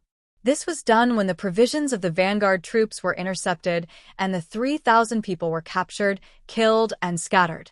The officials in Pengzhou knew about this. The servants left behind by the Zhang family and the Wang family also quickly sent the news back to Idyll. Zhang had already achieved good results. With the cooperation of the people and the support of Old Man Pai and the others, as long as they stayed here for a few more months, they would be able to change Idyll. While he was happy, Zhang couldn't help but worry about his son and daughter-in-law. Swords and spears had no eyes. Even if one of them was missing, it would be an unbearable blow to his life. Old Man Pai and the other two were also very irritated. Last night, the military station in the capital sent an urgent message, asking them to bring Xiao Bao and Cuckoo back safely no matter what. That's right. The imperial decree directly wrote the words Xiao Bao and Cuckoo. It seemed very intimate. With Gao Lisher's handwriting and the emperor's seal, it could be seen what kind of attitude the capital had towards the two little fellows. Old Man Pai and the other two were worried and worried. Where did they go? There wasn't even any news. Could it be that they were all wiped out? How were they going to live without the two little fellows in the future? Just as everyone was worried, the news from Pengzhou came. The handwriting on it was very ugly. It should have been written in a hurry. After carefully reading it, Zhang's mouth revealed a trace of a smile. He continued to busy himself with the people's affairs. He was finally relieved. His son and daughter-in-law were indeed outstanding. And immortals were immortals after all. Wasn't it easy to deal with mortals? So, what if there were 15,000 people? So, what if they were defeated? As long as immortals took over, it would immediately be different. What was the point of dealing with 13,000 Tubo warriors? It was acceptable to deal with even more. Old Man Pai and the other two didn't know whether they were immortals or not. They read the news from Pengzhou from beginning to end. They rubbed their eyes and read it twice in succession. After confirming that they didn't see wrong, the three old men stared at each other speechlessly. Idyll's logistics camp is now famous. There seems to only be Xiao Bao and Cuckoo there, right? From Zhang's actions, the experts of the Zhang family should be in Idyll. After all, the economic construction here is closely linked. Could it be that Xiao Bao and Cuckoo were the ones commanding the army in battle? Old Man Chang pinched himself. After confirming that he wasn't dreaming, he said to Old Man Pai and Old Man Yao. Old Man Pai nodded. The logistics camp rushed over to provide support. Then the Tang army's tactics changed. With the remnants of the army, they continuously launched sneak attacks and ambushes. They eliminated more than 13,000 Tubo warriors. How did they fight this battle? If it's really like this, then the ones commanding at the front are Xiao Bao and Cuckoo. Then we have to treat them differently. Could it be that the experts of the Zhang family even know how to fight this kind of battle? They taught these two children? Old Man Yao touched his slightly numb face due to excitement and said. Chapter 6:23. After the news of Tubo was stolen by the Great Tang spies, it quickly spread throughout Jiangnan province. The people of Pengzhou were the first to learn about it.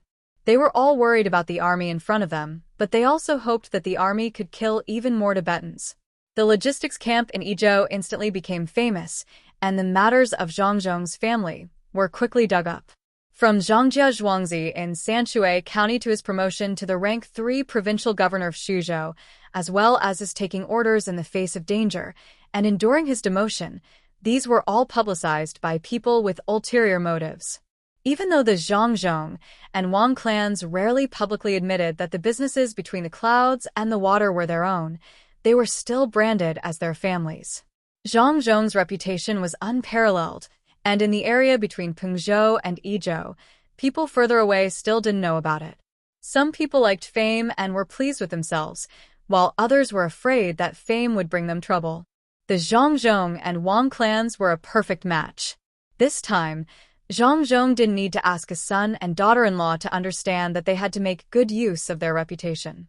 They couldn't keep too low a profile, or else they would be letting down his son and daughter-in-law who were risking their lives on the front lines.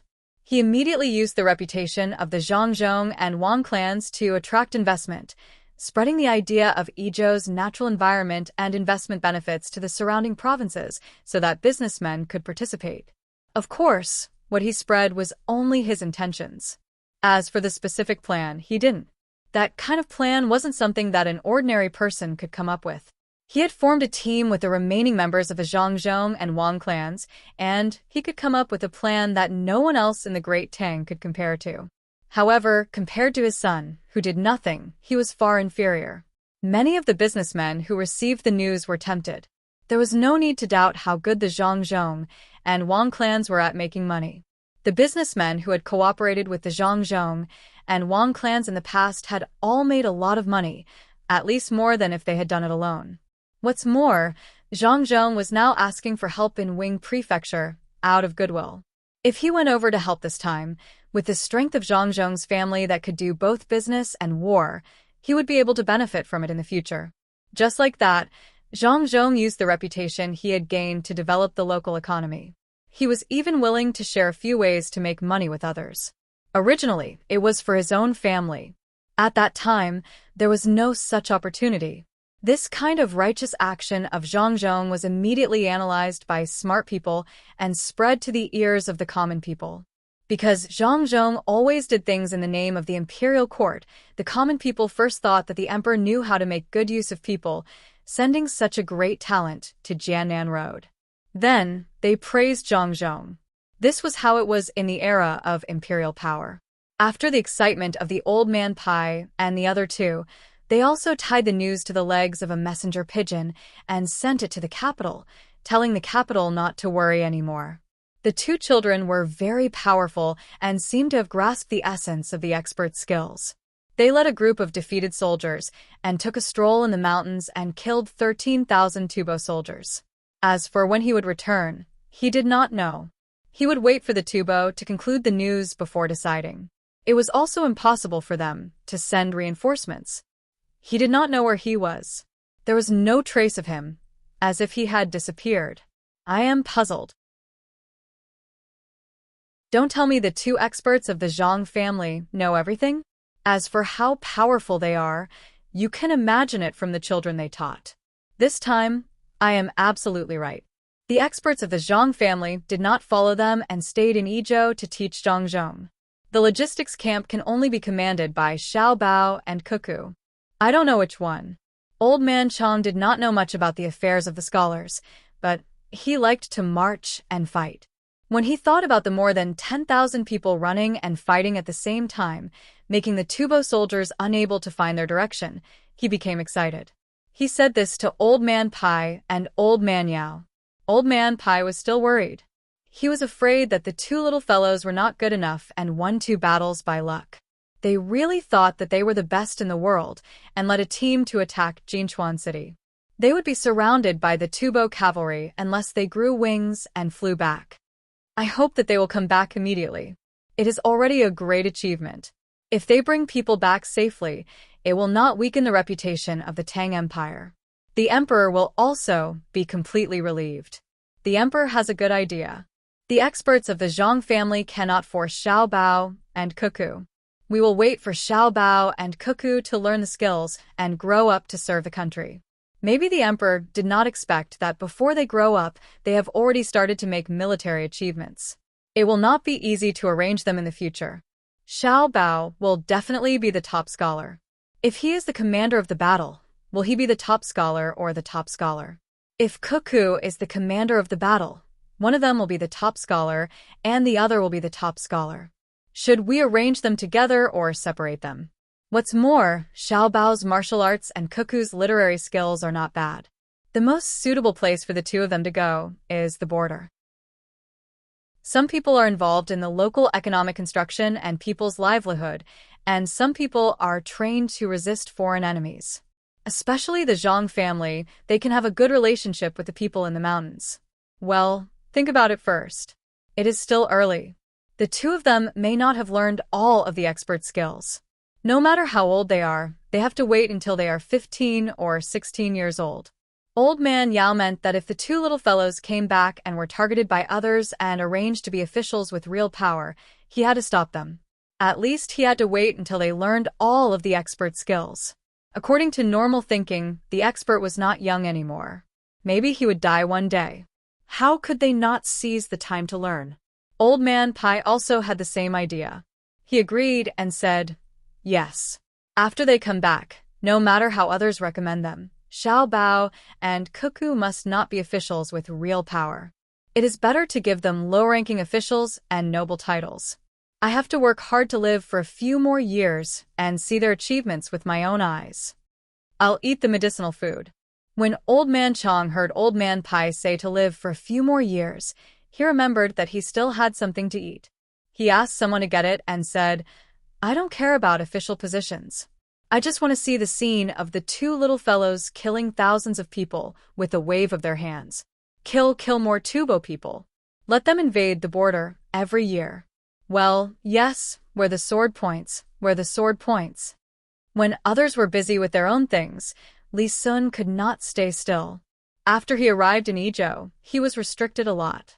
He was not allowed to climb mountains, eat greasy food, or do strenuous exercise. He could only exercise a little every day. He was also not allowed to drink too much. He was not allowed to go out in foggy weather. With all these restrictions and the danshan pill he ate every day, he really did not fall ill. He was grateful for the Zhang family's kindness, but he did not want to continue like this. When Xiao Bao and Cuckoo were not on the battlefield, he could still find them to play. Now he just had to accompany the group of children to play games and sing songs. The children were smart, but it was not as comfortable as being with Xiao Bao. Since Xiao Bao and Cuckoo could go to the battlefield, he was not bad when he was not sick. He did not have too many illnesses, just two. Naturally, he could also go to the front to command the army and fight together. After all, he was a commandery prince. As Li Sun thought about it, he began to organize the troops. In addition to the 200 people he sent, he still had many people. After becoming a commandery prince, he could bring 1,000 to 3,000 people. Now he had 600 people. Although it was not as good as the 200 people he lent to Zhang Xiaobao and Wang Wan, it was not bad. Li Sun, who wanted to bring people to reinforce Xiaobao and Cuckoo, found a servant of the Zhang family and ordered, "Go and tell my uncle Zhang that I want to support Xiaobao and Cuckoo.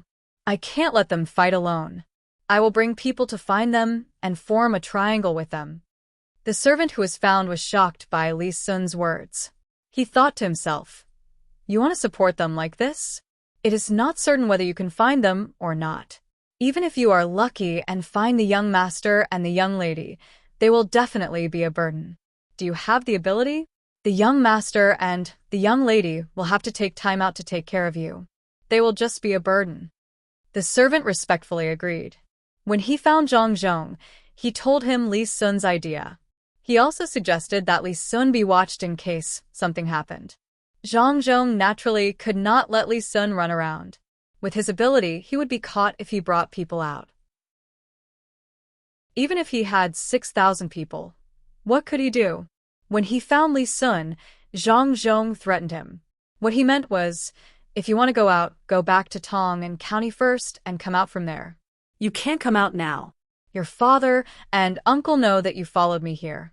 If something happens to you, I can't take responsibility. Be obedient and wait for Xiao Bao and Cuckoo to come back to play with you. Otherwise, don't think of following me anywhere else in the future.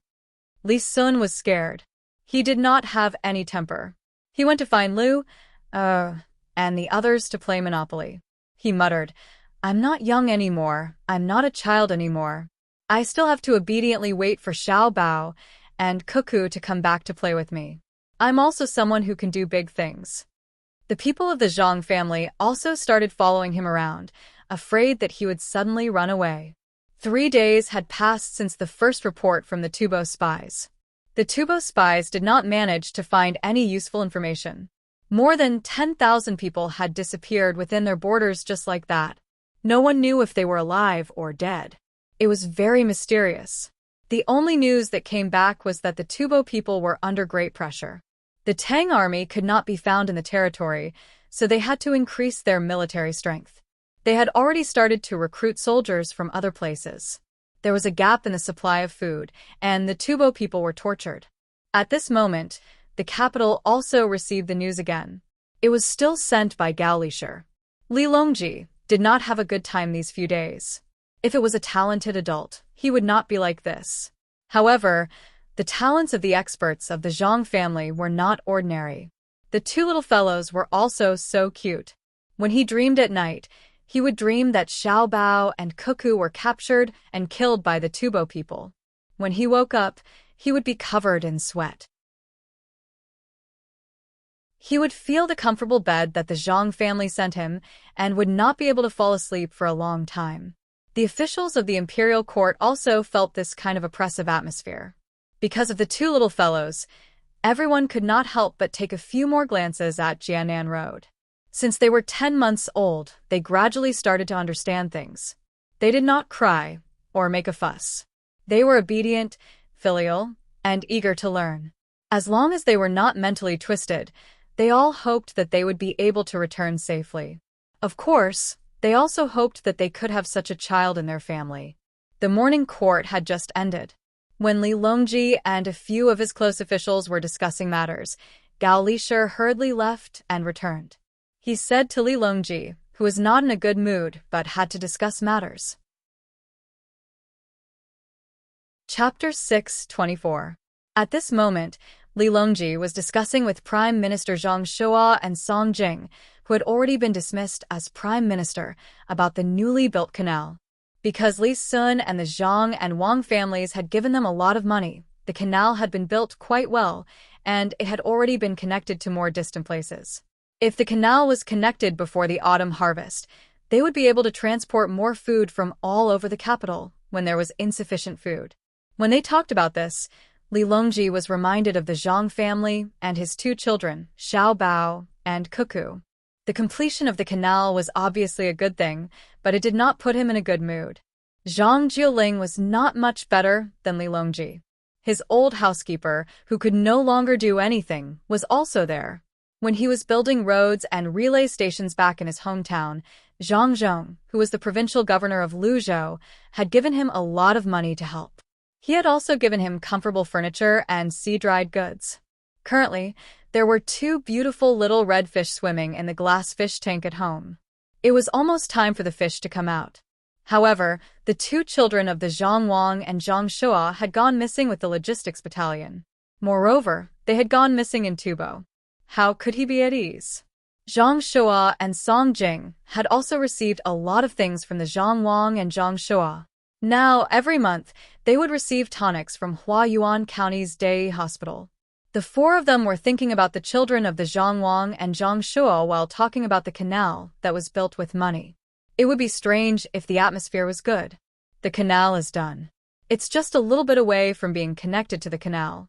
It will be very convenient to use the Zhang family's explosives. The place where the canal crosses the Yellow River needs to be reinforced with cement. You said that the Zhang family had also contributed a lot to the canal, right? That's right. The transportation of food this year will be easier. After the canal is connected, will the two children be able to get out of danger? Before Gao Lisher came in, these were the last words Li Longji said. He was thinking about something else. As he spoke, he brought Xiao Bao and Cuckoo out. Therefore, the four of them looked at each other. They felt it was funny, but could not laugh. They could only sigh in their hearts.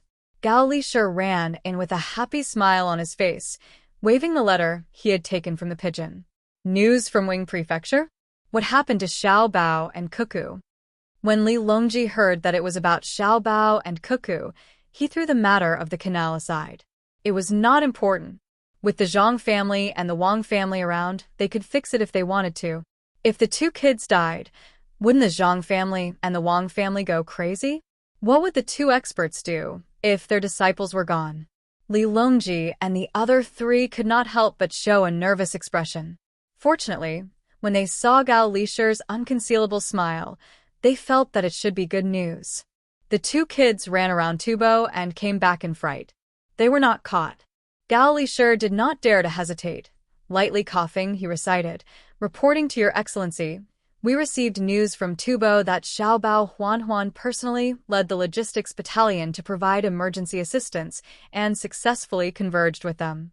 Leading the remaining 12,000 soldiers, they fought in the boundless Jinchuan, breaking 4,000 men of Tata Datu's logistics battalion, completely annihilating them, breaking 3,000 men of Tata Datu's vanguard battalion, breaking 2,000 men of each of Tubo's 3 divisions, seizing and burning their provisions and supplies. After that, leading the main force of the Tang army, they disappeared into the Dechuan. Gao Lishir had tried his best to control his body, but he still could not help but tremble. Even his voice was trembling. Li Longji and the other 3 froze like they were carved out of wood. They only recovered after a few breaths. Li Longji pursed his lips and did not make a sound. He clenched his fists tightly, and his chest rose and fell. It was obvious that he was trying his best to suppress the excitement in his heart. Zhang Shua and the other 2's faces were also flushed. They could not find their usual composure. Zhang Juling was the first to speak. "Congratulations to your majesty. Xiao Bao and Cuckoo have obtained the true teachings of the expert. They are invincible when fighting outside the country." With one person speaking, the other 3 almost simultaneously let out a sigh of relief. "So Xiao Bao and Cuckoo are fine for the time being. Good, it should be the 2 of them commanding the army. Guotu does not have that ability yet. When Xiao Bao and Cuckoo grow up, we will have no worries. These 2 kids are really capable. Let's put aside the matter of the canal for now and talk about it." "Yes, talk about it." Li Longji was happy. He felt that even though it was about to rain outside, it was still so comfortable. He, who rarely smiled, opened his eyes wide and raised his eyebrows. The corners of his mouth curled up. He loosened his fists and rubbed his hands together. Zhang Shua and the other 2 also realized that the originally dark room had suddenly become bright. "Your Majesty, I believe that Xiao Bao and Huan will definitely be able to return safely with a body full of military merits. I really can't think of how you want me to go to such a place to look for them, successfully find them, and then immediately lead the defeated army to consecutive victories." "How can you do that?" "They are still 2 children." When Li Longji asked Zhang Shua and the other 2, Gao Lishir's eyes turned red. He couldn't help but imagine 2 9-year-old kids. After receiving the imperial edict, they gathered the people from the logistics camp and rode on their horses with their little faces up high. They resolutely chased after the setting sun in the west. That was where Tufan was located. After searching and searching, they avoided the search of the Tufan patrolling cavalry again and again. They successfully found Guotu and the others on the Jinchuan mountain range. Looking at the dispirited soldiers, they took out the food they had brought and distributed it to everyone. Guotu, who had lost the battle, was a coward. No matter what, he did not dare to command the army anymore. He pushed the responsibility to his godson and daughter-in-law. The courage of more than 12,000 people was now on the shoulders of his godson and daughter-in-law. His son and daughter-in-law had no choice but to lead the troops. As they ran, they thought of a solution. After thinking and thinking, they finally thought of what others had taught them. They ran around the mountain and fought again and again. Every time they fought, his son and daughter-in-law would fight with the determination to die. Under the encirclement and pursuit of the enemy, they escaped again and again and again found a chance to counterattack. With the 12,000 remaining soldiers, they wiped out the same number of enemies. In the end, because there were too many enemies, they stole food to replenish their supplies and hid together on the cold, snowy mountain to warm themselves. It was quite pitiful. Gao Lishir, who had already treated Zhang Xiaobao and Wang Wan as his godson and daughter-in-law, felt more and more like this. In the end, he could not help but cry. After hearing Gao Lishir's words, Li Longji, who had been happy just a moment ago, also thought of the predicament that the 2 children were going to face. With a sullen face, he slammed the table and said, "Guotu, you can't do anything right, but you're good at ruining things. Do you think that Guotu can't take it anymore and gave the troops to Xiao Bao and Cuckoo? If they win, he will get credit. If they lose, it will have nothing to do with him, right? This official thinks that General Guo might." "What general? He's not a general anymore. I'll dismiss him. Let the children fight for the generals. The great Tang doesn't want them. Before Song Jing could finish, Li Longji was already dissatisfied with the way he addressed Guo and dismissed him. Song Jing hurriedly changed his words. This official thinks that the criminal Guo might not have given up his military power of his own accord. When the Sand Table in the imperial court deduced that he would form an alliance with others, Guo was already obsessed with power. He probably had his eyes on Xiaobao and Cuckoo's logistics camp. Your Majesty also knows that the logistics camp has 56 people from the Zhang family and 200 people from Commandery Prince Tang. These 256 people have been trained by the Zhang family and can be said to be the elites of the elites. Coupled with the financial and technical support of the Zhang family, their equipment is definitely superior to other soldiers. Guo wanted to take advantage of his superior numbers and wanted to take over this group of people. In the end, he probably underestimated Xiaobao and Cuckoo and was forcefully taken over. Your Majesty should know that Zhang Wang's inner courtyard can take over hundreds of officials and handle the government affairs of a prefecture alone. The protector of the seedlings is also proficient in the art of leading troops. This official guesses that the 12,000 soldiers and 12 battalion commanders have all been replaced. Thus, Xiaobao and Cuckoo can be easily ordered around. This official suggests that Peng Zhou should be ordered to release news to inform the people of Tubo who will be defeated. This will infuriate them and they will have no choice but to surround and annihilate them. This will create an opportunity for Xiaobao and Cuckoo to escape. This official agrees. Zhang Shuo and Zhang Jiling agreed at the same time. Then when Guo comes back, we can't let him off easily. That's right. Zhang Wang's inner courtyard can take over the government affairs. The meticulously trained protector of the seedlings will definitely be able to lead troops. If an ordinary servant can be trained to this level, Xiaobao and Cuckoo, these two smart little fellows, will definitely learn more. Li Longji's expression turned back and looked at Gao Lishir, wanting to hear what he had to say. Gao Lishir was also thinking about how to let his godson and daughter-in-law come back alive. He knew the art of leading troops and understood that the more anxious the other party was, the better. With the abilities that his godson and daughter-in-law had shown, it was still possible for them to run back to Peng Zhou amidst the chaos. It was better than hiding in the mountains. Seeing the emperor looking over, he nodded and said, "This official thinks that other than releasing the news, we should also let the Peng Zhou government troops act as if they are about to leave the border and attack. This will restrain more Tubo troops and prevent them from acting rashly." Li Longji and Wei Wei nodded and said, "This is a good idea." Gao Lishir quickly went to write the decree. Li Longji was also in a good mood to discuss the matter of the canal with Zhang Shuo and the other two. Zhang Xiaobao and Wang Wan, who were being remembered by others, had already left the mountains. Who would be willing to suffer the cold for no reason? The two of them led the troops all the way to the north. After walking for a few days, they turned east, which was the direction of the Tang Empire. There were a few Tubo villages here.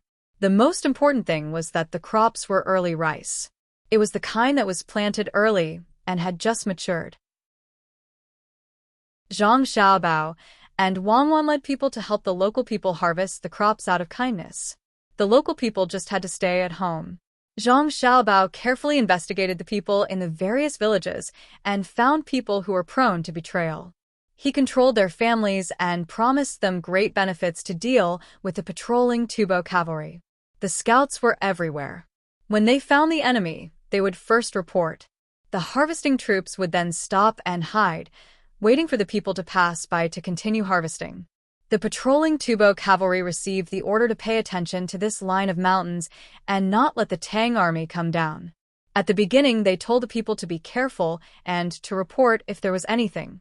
Later on, they did not find anything and only went back and forth once a day. They were too lazy to ask too many questions. As long as they saw the local people, they would casually ask. Just like this, Zhang Xiaobao and Wang Wan led 14,000 people to hide in this place. They used the fastest speed to dig a cellar in the local people's houses. If there was anything, they would hide in it. Of course, things were not that simple. According to Wang Wan's words, this was not the tradition of the army. The army had to follow the 3 great disciplines and 8 points for attention. With some changes, it could be used in the few villages here. Other than controlling them and not allowing them to report, they treated the people very well. The doctors that came out with the troops even treated the people. Those that could be treated with acupuncture would be treated immediately. Those that needed medicine would be collected by the local people who betrayed them. The local people did not have a good life.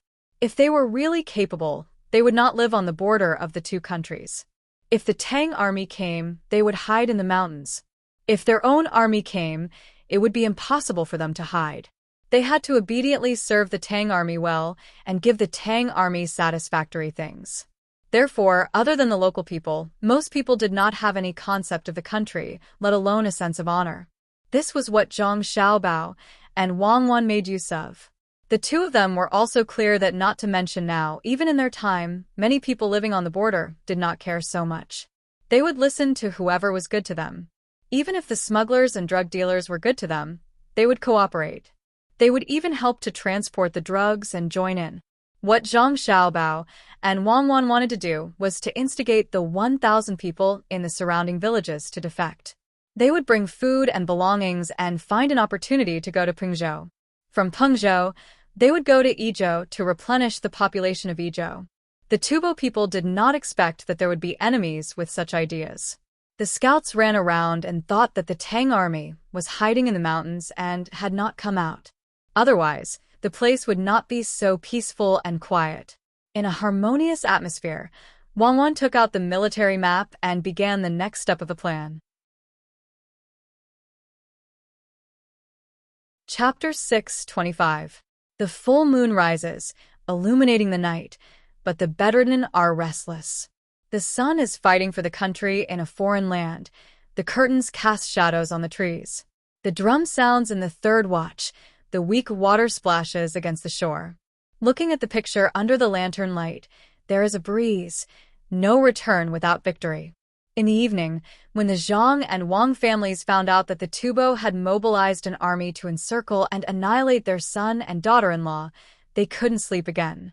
The lights in the rooms flickered on and off again, and they tossed and turned in their beds restlessly. "Husband, the Tubo cavalry has been mobilized, vowing to keep our son and daughter-in-law in the country. I wonder if they've found them. Where did Xiao Bao and Cuckoo go?" The Jiang Wang clan looked at the shadows on the window, hugged Zhang Zhong's arm, and said worriedly. Zhang Zhong put one hand under his head and looked up at the ceiling. He calculated and said, "They're hiding. They're probably hiding in the mountains. Other places should have been surrounded long ago. Don't worry, Xiao Bao and Cuckoo are smart. They'll be found in a few days. Since young Master Song sent people here, they should be out of the pass soon. Let's end this quickly. We'll go to Luoyang to be an official. That place is far from the border. We can't let the children do the fighting. If it really doesn't work, we can go to the capital to be an official. It won't be a small matter," the Jiang Wang clan said as she rested her head on Zhang Zhong's shoulder, thinking about the future. "Okay, be a small official. It's best if you can be a county magistrate. Just give me a county around the capital. Go to sleep." Zhang Zhong comforted her and closed his eyes. He wanted to sleep, but he knew that after Xiao Bao and Cuckoo returned, it was impossible for him to be an official in Luoyang or the capital. "Xiao Bao, help me think. Which route should we take to bring the civilians, logistics personnel, and injured people back to Pengzhou? We'll definitely lose if we bring them to war." Wang Wan, who was hiding in the village, looked at the map under the light and asked Zhang Xiaobao, who was temporarily acting as a secretary. Zhang Xiaobao raised his hand and flicked the oil lamp to make the room brighter. He shook his head and said, "We can't go anywhere. The Tubo cavalry will definitely patrol back and forth. We might be able to hide if there are less than 100 people. But there are 1,000 civilians, nearly 1,000 injured soldiers, and more than 2,000 people who came with logistics. In addition to the large amount of rice that you want to transport back, there are close to 5,000 people. Unless the Tubo people are all blind, you still want to leave behind the 3,000 or so horses used for transport. If they walk back, they won't be able to reach their destination for at least half a month. Then, let's create opportunities for them. Come, help me memorize." Wang Wan stared at the map for a while and finally had an idea. In the darkness of the night, The pale moonlight shone on the walls of Pengzhou's pass. The patrolling soldiers vigilantly looked out from 1,000 miles away. They had a very important mission after receiving the order, and that was to immediately report if they found any Tang soldiers escaping back to avoid delaying matters. At this moment, 2 people of similar height were led by a captain to the wall. The 2 people were not dressed differently, but the things they brought made the soldiers feel puzzled. One of them had a large eagle on his shoulder, while the other had 2 large dogs. Whether it was the eagle's eyes or the dog's eyes, they were cold. Fortunately, they were very obedient. The eagle didn't move, and the dogs also followed beside their master without making a sound. Zhang Lang, I can only send you up to here. Prepare the rope. The captain of the other 2 people said to the 2 people and ordered them to take out the rope. One end of the rope was tied to the wall, and the other person went to look for a basket. At this moment, Zhang Lang said, "There's no need for a basket. We can go down. Qian Wan, go." The 2 large dogs very sensibly used their teeth to bite the rope. They glanced at their master and stood on the wall. Bit by bit, they retreated and hung there. Under the shocked gazes of the soldiers, the 2 large dogs were put down. Zhang Lang climbed down the rope, and Zhang followed behind. The eagle on his shoulder flew up by itself. When the 2 people and 3 animals were no longer in sight, the soldiers on the wall looked at the captain. One of them leaned forward and asked, "Boss, who are they?" "They're from the logistics camp in Idyll. I heard that they took the military station from the capital and rushed over 800 miles. As for their purpose, it's not something you should know," the captain said to the soldier who asked the question, and then turned around to leave. The remaining soldiers looked at each other. They were actually from the capital. The 2 people who were sent here by the military station were definitely not simple. It was very likely that they were going to reinforce the troops in front. They didn't know what abilities they had. I say, could they be 2 killing gods again? Just like the 2 children of the Zhang family. I heard that the troops won consecutive battles under the command of the 2 children. Damn, the people from the logistics camp in Idyll are all evil. A soldier whispered to the person next to him. Everyone nodded. They also wanted to see what the troops that left looked like when they returned. The soldiers didn't know what the 2 people could do, but the commanding officer of Pengzhou had already received accurate information. The 2 people came from Sanshui County. It seemed that their surname wasn't Zhang at first. After being taken in by the people of Sanshui County, they changed their name. It was to match the 2 children of Sanshui County. How could it be that they were simple to send 2 people from thousands of miles away? As soon as the 2 people entered the Tubo territory, they began to run wildly. They wanted to find a place to hide before dawn to avoid being discovered by the patrolling Tubo cavalry. After running for 4 hours, the 2 people finally arrived at a small mountain at dawn. The forest on the mountain was relatively dense. They entered one after another before finding a place to rest against a big tree. "Brother, where do you think the young master and young lady could be? If they are far away, won't they die from exhaustion?" Zhang Lang drank a mouthful of water and poured it into his palm for Qian and Wan to lick. "I don't know. Let Shuiyan look for them later. This time, the young master and young lady are trapped. Young Master Song sent the 2 of us over to help the young master and young lady. No matter how far we are, we have to go. Without the Zhang family and Wang family, we wouldn't be where we are today. Our parents wouldn't be able to live a good life either. If we encounter a small number of Tubo cavalry, kill them and take their horses. I hope that when we arrive, the young master and young lady won't suffer any harm." Zhang took out a piece of meat and threw it to Shuiyan as he spoke firmly. When the sky brightened a little, Shuiyan spread his wings and flew into the sky, turning into a small black. Zhang Lang, and the 2 large dogs took the opportunity to rest. The Tubo cavalry was in groups of 5, running back and forth on the roads where the Tang army might appear. Gigi Da was the leader of a group of 5. He set off early in the morning with the hope of discovering the Tang army ahead of time and earning a great merit. However, he was also a little worried that the Tang army would discover them first and fall into an ambush. Of course, It would be even better if they could encounter local commoners who were afraid of war. Usually, they would be able to obtain some benefits from such commoners. 2 pieces of leather or a large piece of dried meat would be considered a small gain. It would be even better if there was a slightly beautiful woman among the commoners. When he thought of meeting a woman and having fun with her in his arms, Gigi couldn't help but pull his clothes together. It was still very cold in the morning, especially when riding on a horse. When the wind blew, the front of his chest would be cold to the bone.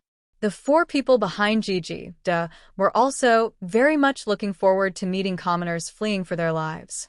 A few days ago, they met a family of 4. Not only did they steal 3 pieces of good leather, but they also relaxed with the woman of that family. In the end, on the 2nd day, they met another family who hadn't run far. Needless to say, that woman naturally had to serve them for a while. This time, they hoped to meet a few more beautiful women. At that time, they would be able to enjoy their bodies for at least 3 days. After 3 days, they would cross the border and could only give them to their brothers. When the 5 of them were galloping on their horses, a small black in the sky stared at them. When the 5 of them were still a few li away from a small mountain in front of them, the black sped up and flew ahead of them. Big eagle. It's a pity that it flew too high and couldn't be shot down. Otherwise, its feathers would be worth a lot of money. The 5 of them also noticed the eagle in the sky. Gigi looked regretfully at the eagle flying away and said with yearning. The other 4 were also just thinking about it. They didn't think that they could shoot down the eagle with their own abilities. Finding a woman was more important. After a few li, the 5 of them quickly arrived at their destination. When they saw the small mountain in front of them, they dismounted and let the horses find something to eat. The 5 of them climbed up the mountain to see further. The wind in the forest was still weak, so they didn't feel uncomfortable. Gigi, why don't we find some hay here and make a nest? If we meet a woman in the future, we can bring her here. One of the 5 of them suddenly had an idea and came up with this idea. The others' eyes lit up. If they really found a woman and brought her here, they could enjoy her during the day and tie her to a tree at night. That way, they could use her for many days. Gigi laughed. That's right. We'll do it when we reach the top. With a goal in mind, the 5 of them walked faster. When they were about to reach the top, they were still thinking about women and didn't know what was waiting for them. Just when the 5 of them reached the top of the mountain and relaxed, a shadow suddenly flew down from the tree behind them. With a muffled sound, a big hole was bitten in the neck of the last person, and blood spurted out.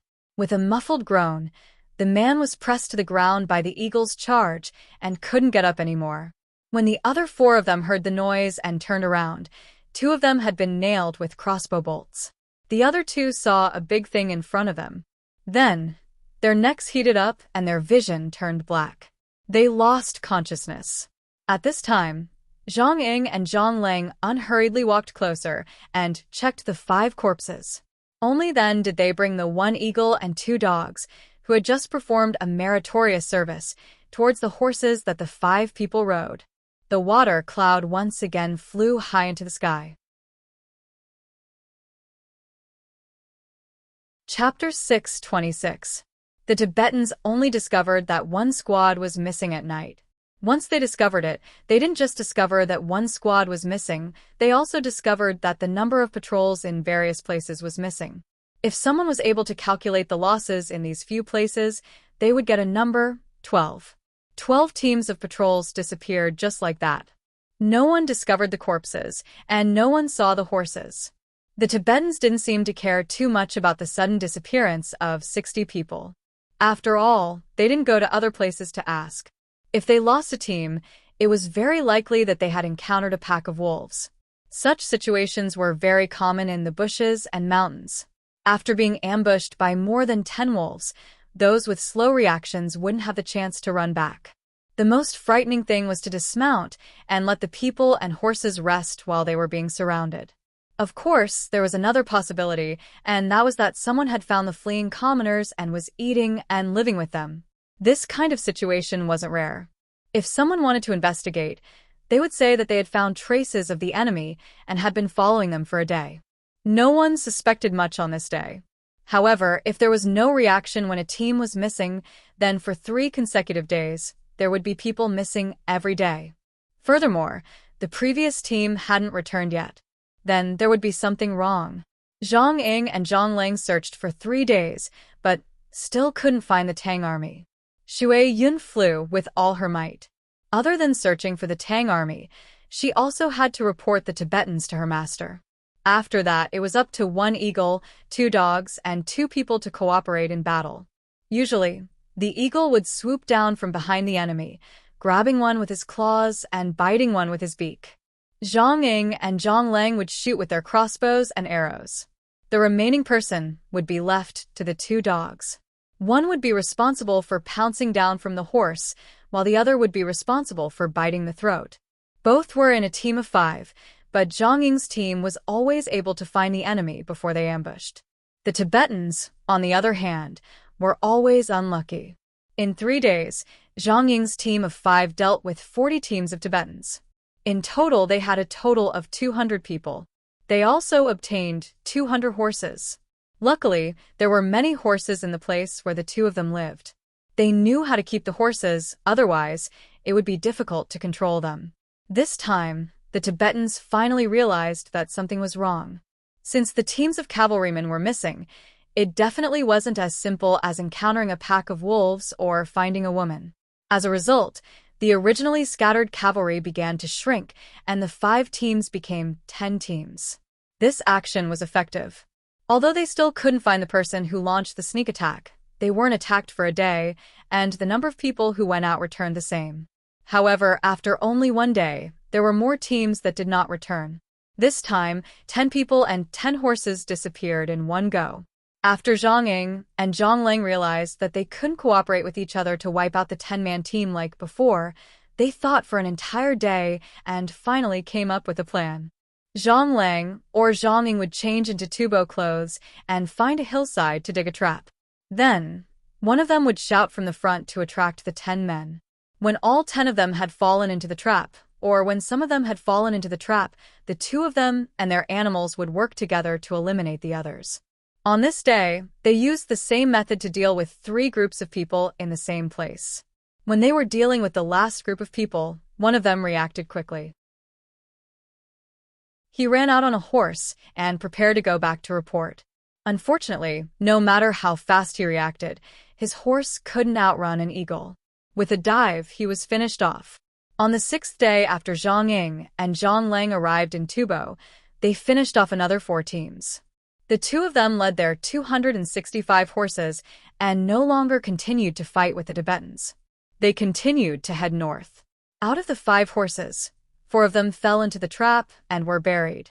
The last one had 5 people killed to solve its food problem. The Tubo people were already confused. Just how many people were attacking them? Could it be that the main force of the Tang army was here? Only if the number of scouts was 5 times more than the Tibetans would they be able to kill all of them.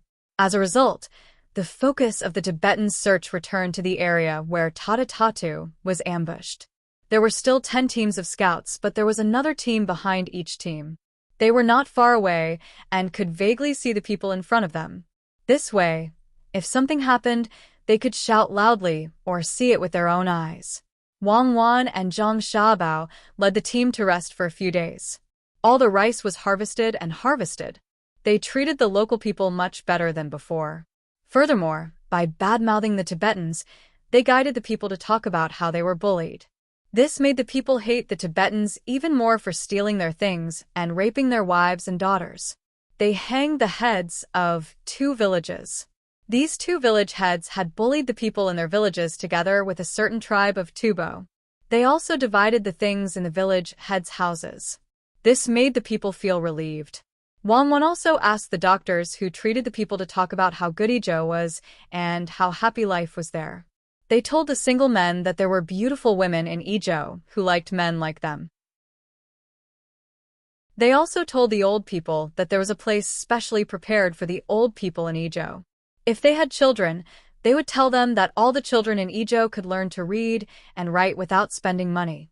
To single women, they would tell them that there were many capable men in Idyll who wanted to marry women like them very much. They would not even let go of their children. After giving their children some rock candy to treat illnesses, they would tell them that there were many more delicious candies in Idyll.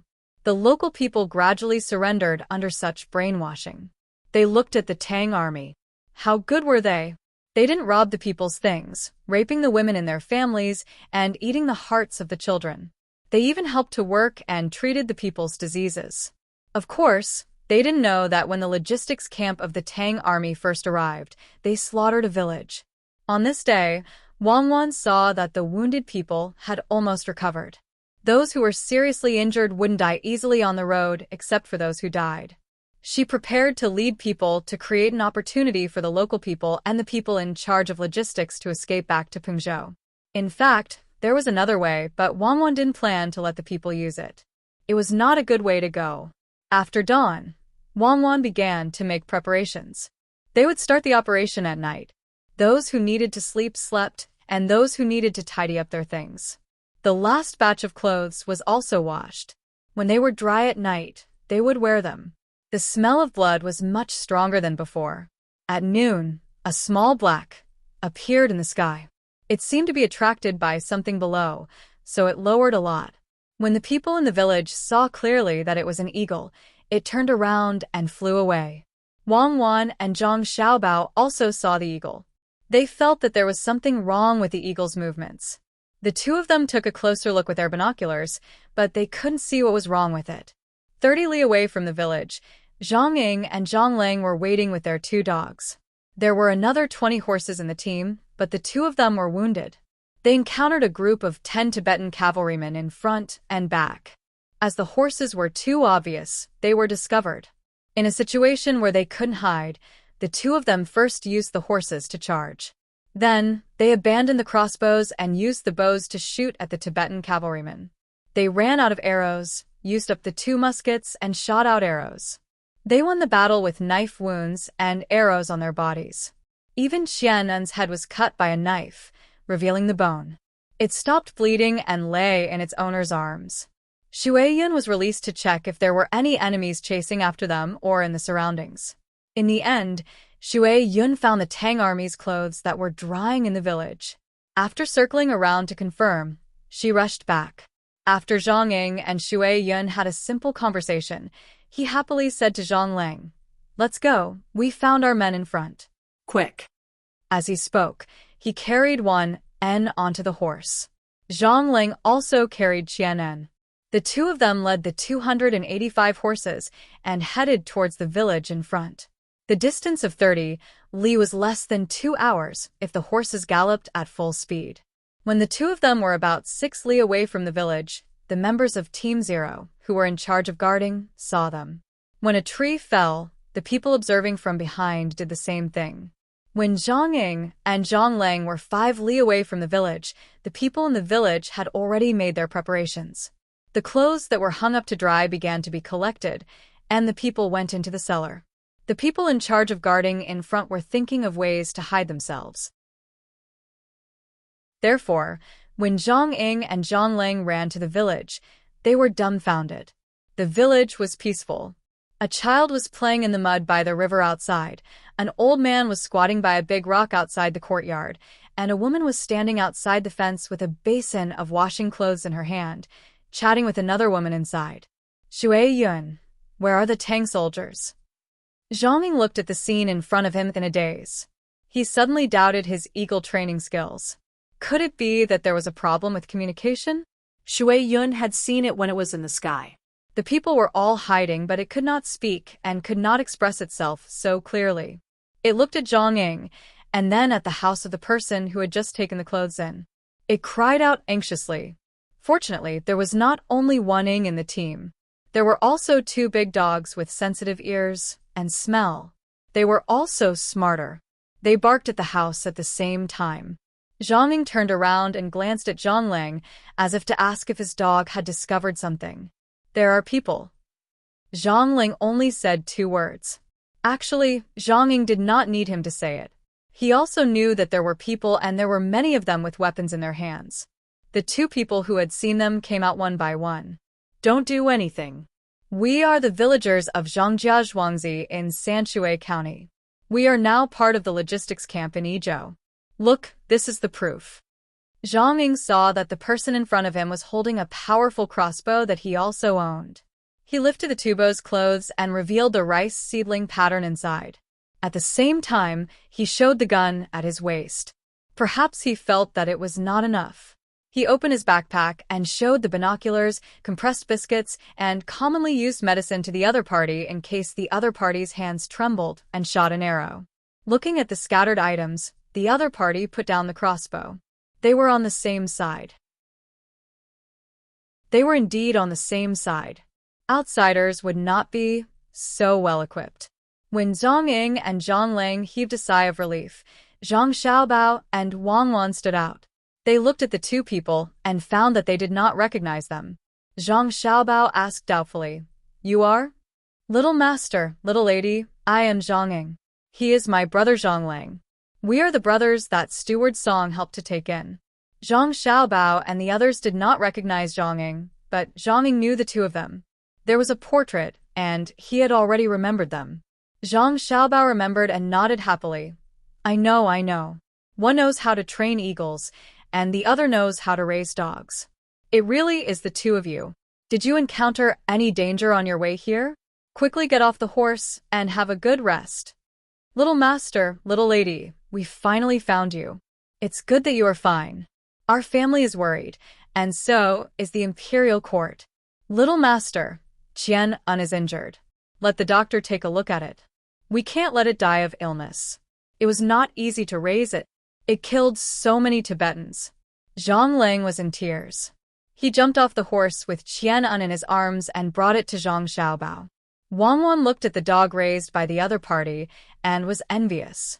This dog looked fierce, but when it was held in the other party's arms, it felt its owner's attitude, and its eyes became gentle. It was a good dog. It was almost as good as the dog she saved on Lu Zhou's mountain. That dog was smart, but this dog must have been trained. The doctor quickly rushed to the front. He treated the dog and stitched it up. He also checked the injuries on Zhang Ying and Zhang Lang. The horse was taken away and hidden. Zhang Ying and Zhang Lang were treated while they talked about how they came here. Little master, little lady, you are really amazing. You went to the front line in the name of the logistics camp to provide reinforcements. Then, you led the army to fight on Jinchuan and killed more than 13,000 enemies. You successfully escaped the encirclement of the Tibetans. No one could find you. The family was both happy and worried. They were afraid that you would lose a pair of eyes, so they sent me and my younger brother here. My younger brother and I received the order and went to the military station. We rushed to Pengzhou 7 days ago and searched for you for 7 days before we found you. Little master, little lady, with Shuiyan here, we will definitely be able to return safely. Should we leave immediately? Zhang Ying meant that they should leave now and go home. They could not stay in Tubo. It was too dangerous. There is no hurry to go home.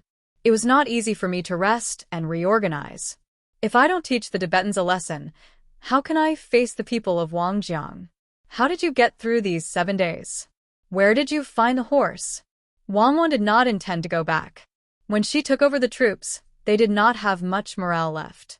Furthermore, they were not in good condition. At that time, she was able to lead the troops to victory. Now that they had rested for a period of time, how could she leave so easily? Hearing the young lady's question, Zhang Ying began to talk about how he and his younger brother sneak attacked the enemy during these 7 days, how they searched, and how they were injured when they were 30 miles away. Many people gathered around to listen, including Guitu and the others. They all looked at the 2 injured people in front of them and listened to the calm story without much passion in their tone. However, their hearts were stirred up with monstrous waves.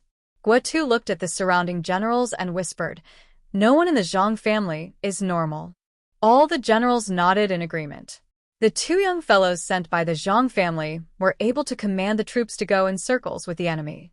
After 2 big circles, they eliminated a large number of Tubo people. Their losses were minimal. This was fine. After all, there might not be a single ruthless person in 1,000 years. However, looking at the 2 people sent by the Zhang family in 7 days, Just the two of them killed 290 Tubo people and brought back 285 horses. According to this, there was no need to use the main force. If the Zhang family had nothing to do, they could just send 2 people out every few days. The Tubo people would probably be wiped out in less than a year.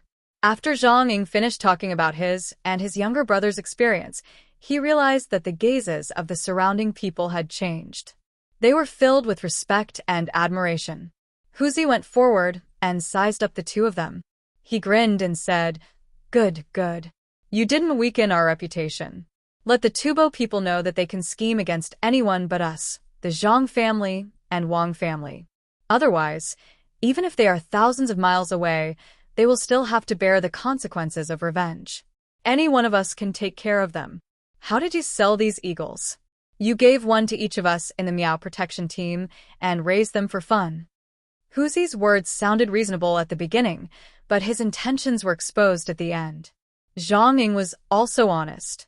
He replied, "Eagles like the Cloudwater are rare. Usually, it costs about 600 strings of cash to raise them. Some people raise them cheaper. If you don't spend too much money to catch them, you might be able to use them as hunting eagles with a few dozen strings of cash. Mine is a war eagle. I raised it specifically for the young master and young lady. From the time I got the Cloudwater to the time it could fight together, I spent more than 1,000 strings of cash. The Cloudwater is bigger than other eagles. It can easily grab an adult and fly in the sky. When I came here, I thought about it. If I see the young master and young lady, and if we are surrounded, I will let the Cloudwater grab the young master and young lady and break out of the encirclement." As he spoke, Zhang Ying took out a few tags from his backpack and introduced them. The Cloudwater is very smart. It can fly to designated places. There are 2 tags for each type.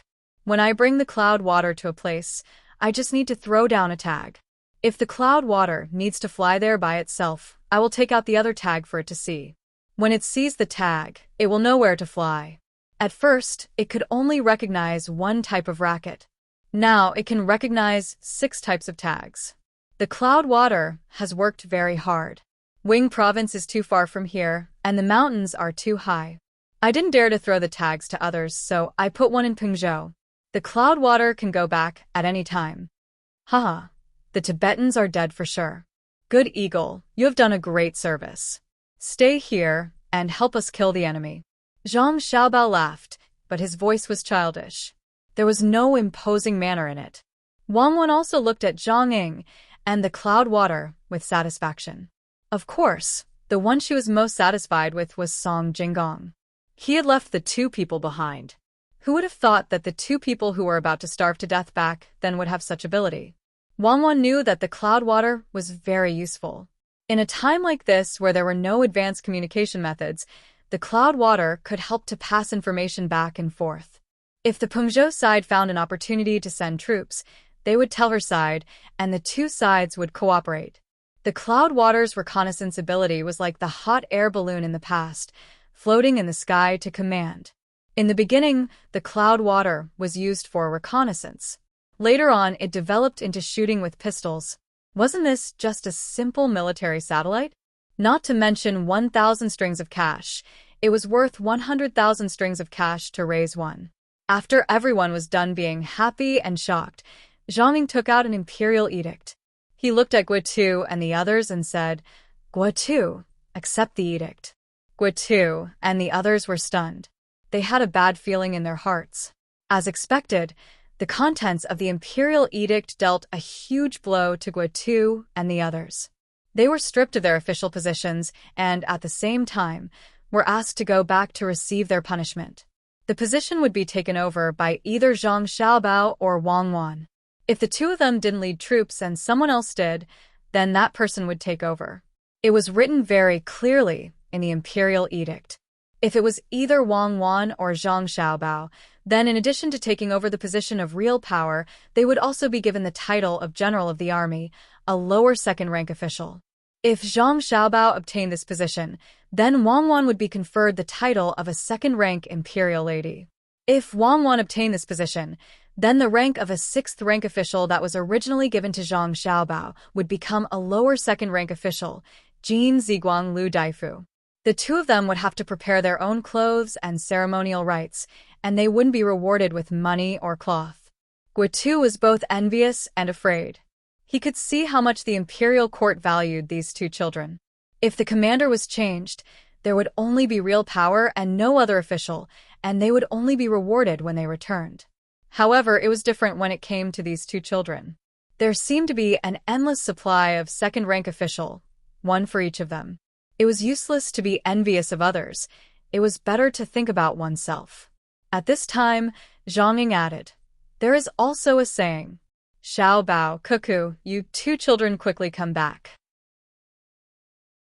If Li Shi wants to recognize Xiao Bao as his adopted son, then do it when we return to the capital. Don't run around outside. The wind on the mountain is strong, and it's cold and cold. If you don't listen, come back and beat me with a plank. When Zhang Ying said this, the surrounding people gasped. Everyone was shocked by the emperor's attitude towards the young master and young lady. Most of the emperor wouldn't say this to his own son, right? Zhang Xiaobao and Wang Wan were also stunned. The two of them didn't expect Li Longji to have such a cute side. Xiao Li is really a good person. Even if he is pretending, he rarely pretends in front of others. Once these words spread, I can be a dandy in the future. Let's see who dares to provoke me. Xiao Bao whispered to Wang Wan. Wang Wan nodded. Then we can't go back. Xiao Li's words are worth the lives of 10,000 Tubo soldiers. We can't let him say it for nothing. Guotu was speechless. What was this called? He thought about himself and knew that if no one spoke up for him, then once he returned, he would be finished. He didn't dare to run, and he couldn't run. His family was still in the capital, and how could he run out of this village? The emperor could just send 2 people to deal with him, and the eagle called Shui Yun was watching from the sky. When he thought of this, he set his eyes on Zhang Xiaobao and Wang Wan. He didn't want to seize power, and he didn't want to take revenge on others. The emperor had personally said that he wanted them to go back quickly, and he even showed a caring expression. Chapter 6:27. When Guotu and the others heard Wang Wan's words, their hearts finally settled down. With Wang Wan's words, it was much more useful than others pleading for mercy. Even if someone in the imperial court really wanted to deal with them, they would give Wang Wan some face. Gao Li actually wanted to take Xiao Bao as his godson. With this, they wouldn't have to worry about being punished when they returned. It was fine if they didn't want to be a general. Even if they were given command now, they wouldn't be able to command. If they were really given command, they would definitely run away. However, looking at the little girl, it seemed that she hadn't played enough and was preparing for something big. If he had known earlier, he would have directly given her command of the army when they passed by Idyll. Then, they might have been able to take over Jin Chuanqing by now. Zhang Xiaobao wrote a letter and even took out the proof of the leader of the enemy's 1,000-man team. He tied the letter to Shui Yun as well. An eagle was more convenient to use than a pigeon. It was stronger, unlike a pigeon. If you wanted it to carry something, it had to be able to carry it. Shui Yun sensibly spread its wings and flew away. Wang Wan started a new arrangement. With the addition of a strong helper, the plan couldn't be carried out like before and had to be used. Together with the logistics, transportation, and medical team, there were a total of 4,000 people. They brought the bad horses and loaded the food and headed east. When they reached the foot of the snowy mountain, they headed south and returned to Pengzhou. The remaining 10,000 people who could continue to fight were divided into 3,000 crossbowmen. Each of them had a horse, forming a light cavalry unit and 3 reinforced battalions. Other than these 3,000 people, the remaining 7,000 people were divided into 3,000 people who stayed in the village to continue the civil engineering construction. Inherit the fine tradition of the People's Liberation Army. The other 4,000 people went up the mountain. Wang Wan was determined. The troops had finished resting and had a large amount of supplies. There was also the existence of military satellites. In addition to the dog's sensitive hearing and smell, if she didn't do something and let the Tubo people know how powerful she was, she would write her surname backwards. When Zhang Xiaobao heard Wang Wan's vow, he could only tell her that it was fortunate that her surname wasn't Tian. Otherwise, there would be 2 more ways to write it. Wang Wan, who had originally planned to take action at night, ordered the troops to take action now. Guo Tu and the others, who were supposed to go back, requested to stay. At least they could help out with the captain's work. After all, they had also learned a lot. After hearing Wang Wan's order, Guo Tu humbly asked, "General Wang, may I ask why we don't move at night? It's easy to be discovered by the enemy during the day." They've already discovered it. Zhang Ying killed 20 of the enemy's riders 30 li away. How could they not know? 20 riders is not a small number. They will definitely come in contact with each other once in a while. When they discover that the blood tribe is gone, they will definitely come here. At that time, they will search the village. Wang Wan didn't look down on Guo Tu at all. She answered his question. Oh. That's right. How should we get there? Guo Tu was very eager to learn because he couldn't guess Wang Wan's next move. This made him feel very uncomfortable in his heart. If a general couldn't guess the opponent's intentions during battle, then what was the point of fighting? Leave? Wouldn't it be a pity to leave such a good place? I have to make use of it and kill at least 10,000 Tubo soldiers before leaving. Up the mountain. Wang Wan didn't plan to run. With such good conditions, as long as they weren't idiots, they would think of a way to scheme against the enemy. For hours later, the Tubo soldiers discovered that 2 groups of people were missing. They were already vigilant and immediately sent people to search. In the end, a group of 100 encountered a battalion of light cavalry. They were shot down by the enemy's crossbow arrows at a leeward area. They didn't even manage to escape. They were still wearing armor. The light cavalry only had a single piece of clothing and didn't even have leather armor. The food they brought was only enough to last them for 2 days.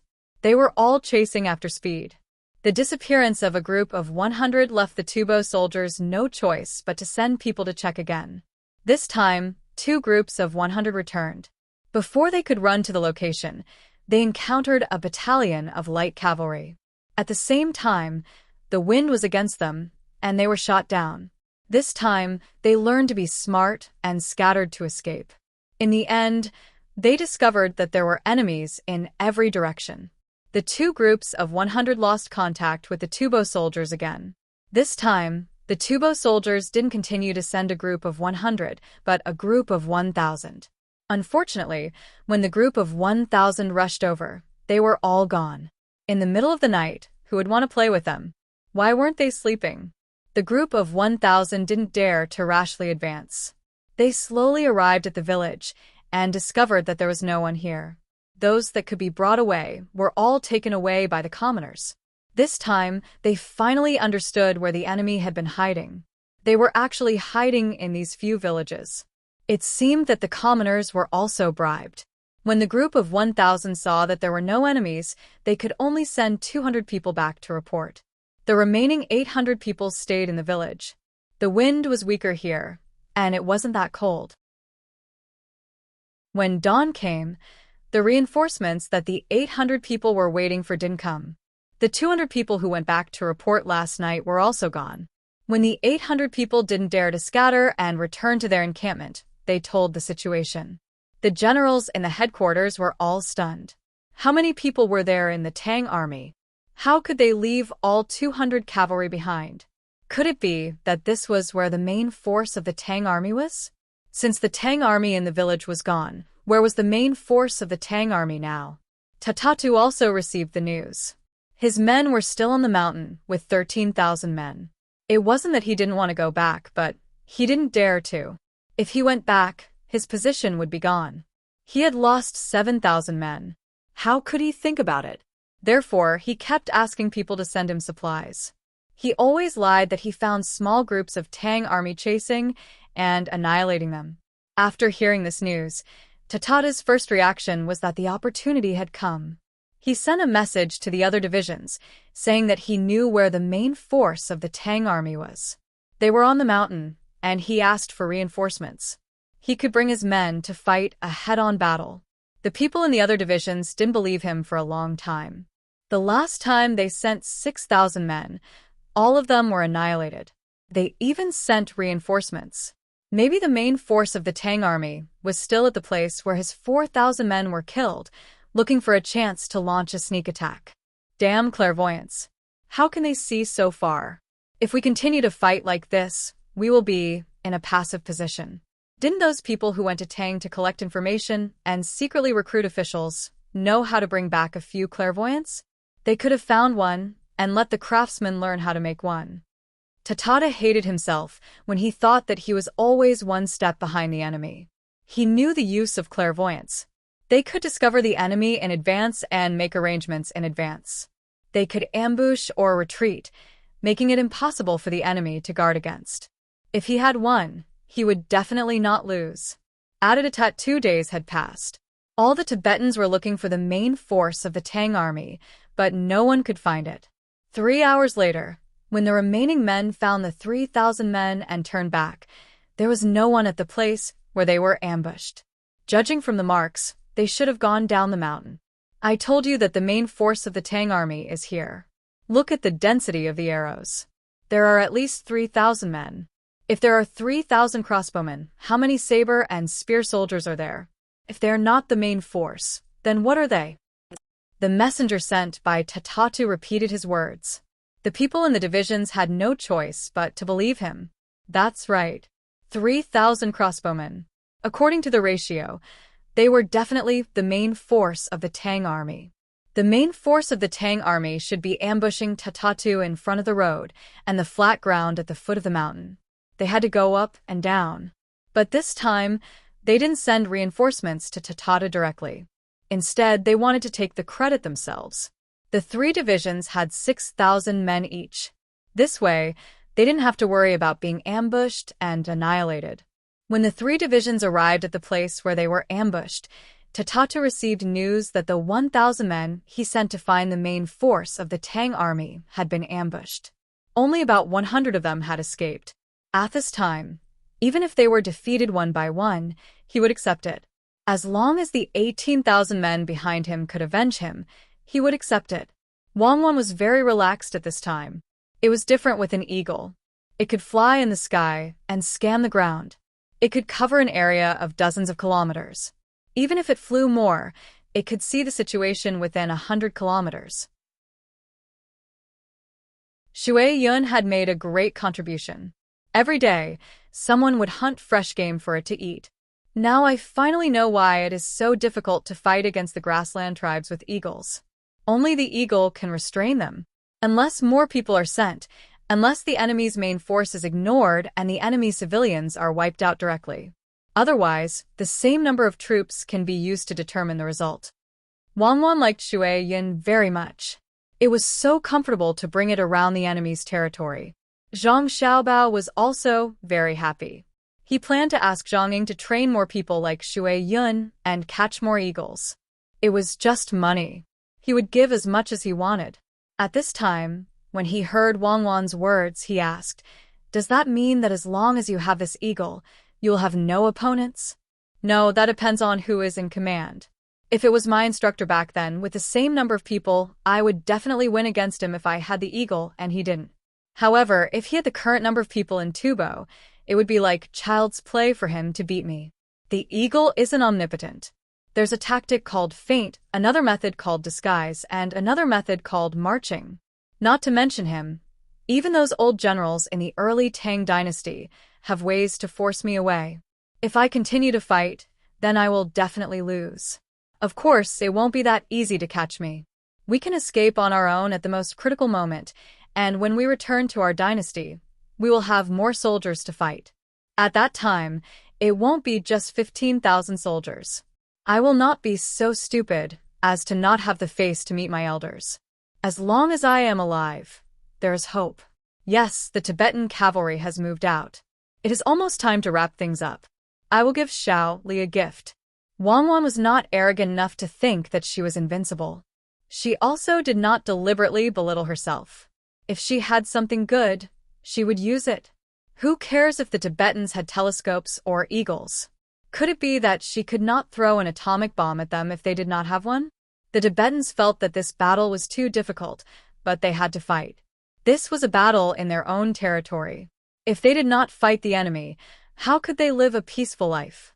The people of Tatatatu formed a horizontal line and surged forward. 18,000 people who were waiting to take advantage of the situation also followed closely behind. They hoped that this time, they could eliminate the enemy's main force in the vast Golden River. In the middle of the night, the Tibetans lit up their torches. They did not intend to rest and continued to move forward.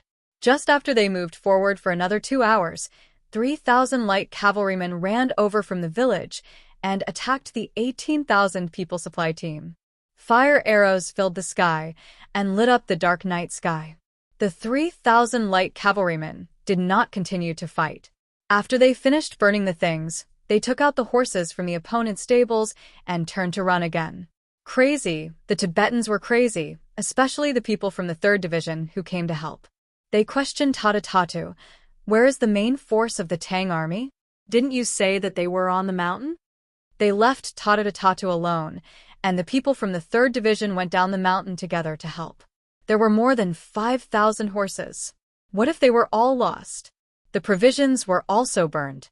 Tatatatu also saw the flames in the distance, but he could not figure out why the main force of the Tang army had run away. It was too fast, unless it was the cavalry. However, he still felt that the main force of the Tang army was right in front of him. To prove that he was right, he divided the team into 4,000 and 6,000 men. The 6,000 men continued to move forward while he led the 4,000 men to chase after the 3 troops.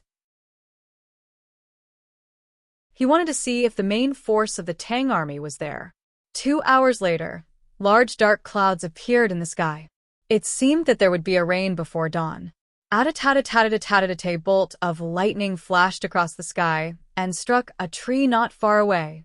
Tatatu and the others were shocked. Then, the sky turned dark and the sound of something breaking through the air could be heard.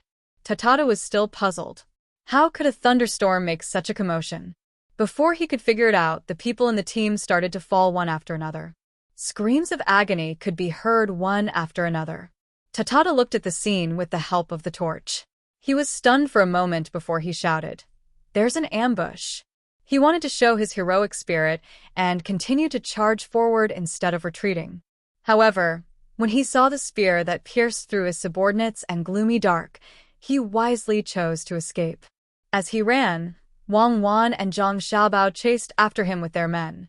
The 4,000 men had stayed on the mountain for a few days, and they were finally able to put their skills to good use. The spears made from the branches they cut down were also very useful. Illuminated by enemy torches, they knew where to throw them. Tatatu did not rest in the first place. He only wanted to lure the main force of the Tang army. Now that he had lured them, he did not have the strength to fight back. After running for a while, Tatatu came to his senses and shouted again, "Throw away the torches. Throw them away. Quick." Once the torches were thrown away, Zhang Xiaobao and Wang Wan's men would not be able to aim accurately.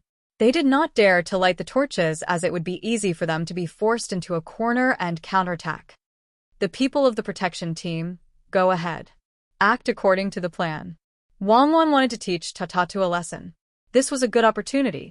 When she saw that it was dark everywhere and only thunder could light up the place, she immediately ordered the protection team to move out. The people of the protection team rushed into the enemy's team. As they ran, they shouted the Tubo language that they had learned. "Oh no, the enemy is coming.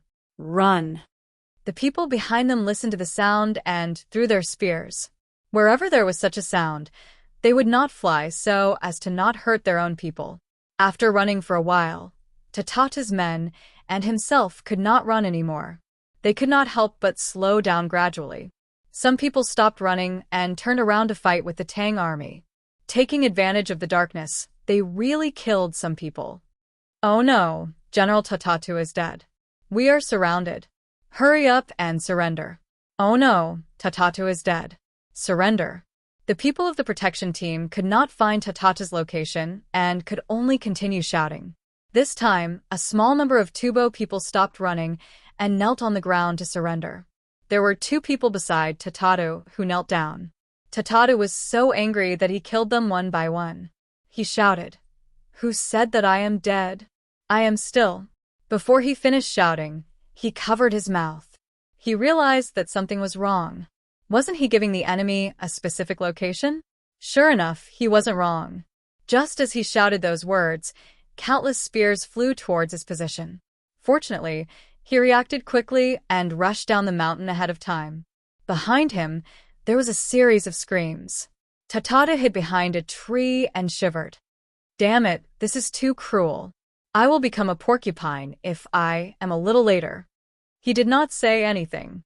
The people of the protection team continued to shout that he was dead. This time, he did not say anything. Otherwise, another wave of spears would fly toward him. There were blurry silhouettes everywhere, and he did not know if they were his allies or his enemies. Tataru thought for a while and took off his clothes. He found a corpse beside him and put them on himself. Taking advantage of the darkness, he slowly crawled to a place. Even so, there were still people who threw spears at him and landed on his calf. He was in so much pain that he grimaced, but he did not make a sound. As he crawled, he realized that there were more people. They seemed to be running behind him. Listening to the shouting, he realized that it was the Tang army. This time, he did not dare to move. He lay on the ground and waited. As long as the Tang army rushed over, he might be able to escape. However, his plan was ruined by a flash of lightning and a child's voice. When the lightning flashed, a voice said, This person was hit in the calf. How did he die?" Look. As soon as the voice fell, someone immediately came over from beside the two children. Tataru already knew who the two children were. The spy in Pengzhou had sent the news. The ones who defeated him were not the generals, but the two children. When he heard the news, he did not believe it at all. Otherwise, he would not have the face to live. At this time, when he saw the two children in front of him, he was shocked. However, he understood that it was indeed the two children who were commanding the army. The opportunity was right in front of him. Tataru did not know where the strength came from. He did not care about the spear in his calf. He pushed off the ground with his hands and rushed toward the two children in front of him. He thought it through. As long as he caught the two children, no one would dare to touch him. When he brought the children back, it would be a great achievement. The people from the seedling protection team had been sent out, and it was so dark, the people guarding Zhang Xiaobao and Wanwan did not even have time to react. They could only see a blurry shadow leaping over, heading straight for the little young master and little Mississippi. Just as they were in a state of panic, they saw the figure that was pouncing towards them fly away in a flash. Damn, we're going to be generals soon. Zhang Xiaobao and Wanwan retracted their legs at the same time. They cursed and put down the arm that had just shot the arrow. It was really scary just now. "Young master, young lady, are you okay?" The person next to them asked with concern. There were already people over there who held down the person who dared to sneak attack them. They would not let him die easily if he dared to attack the young master and young lady. "It's okay, little guy. How dare a disabled person who was hit by a spear fight with me and Cuckoo? Do you really think you are a hero?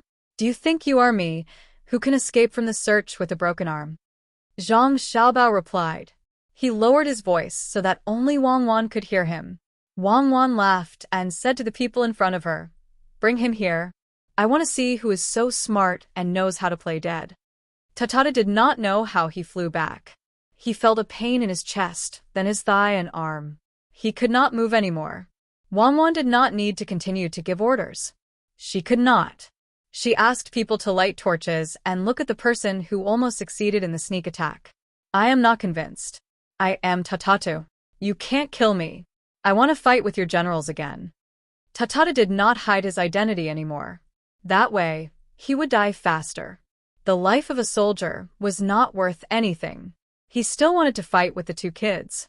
Zhang Xiaobao and Wang Wan were stunned. They did not expect to catch a big fish. They looked at the person in front of them carefully. Zhang Xiaobao shook his head and said, "No wonder you always lose. You don't even know how to put on makeup.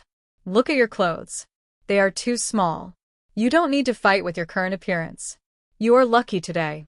There is no poison on the arrow. Otherwise, you would have died.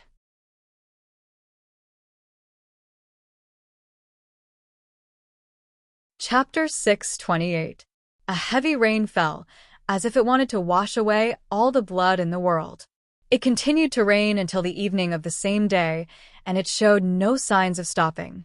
The Tubo people still couldn't find the main force of the Tang army. Not to mention the main force, they couldn't even find the Tang army. All the provisions of the 3 troops were burned, and more than 5,000 horses were lost. When they were about to find Tatatu and ask him why the main force of the Tang army wasn't on the mountain, they sent someone back to report what happened that night. More than 3,000 of the 4,000 troops of Tatatu were killed, and Tatatu is nowhere to be found. After this battle, more than 7,000 of the 20,000 troops of Tatatu were left. The people of the 3 troops were speechless. They thought that if they were still behind Tatatu at that time, Tatatu wouldn't have been killed by the enemy. If they were not the main force of the Tang army, who could they be if they were able to kill more than 1,000 of the 4,000 troops? More than 20,000 people had died in the hands of the Tang army. To be more precise, it was 23,000 people. Many people had died in the camp that was attacked yesterday. 15,000 Tang soldiers came in, but after being ambushed, there were only 12,000 left. Including the logistics troops who did not have much fighting power from the beginning until now, these people had killed more than 20,000 people on his side. The main force of the Tang army didn't seem to be affected at all. They were still able to fight and win. The news just came yesterday.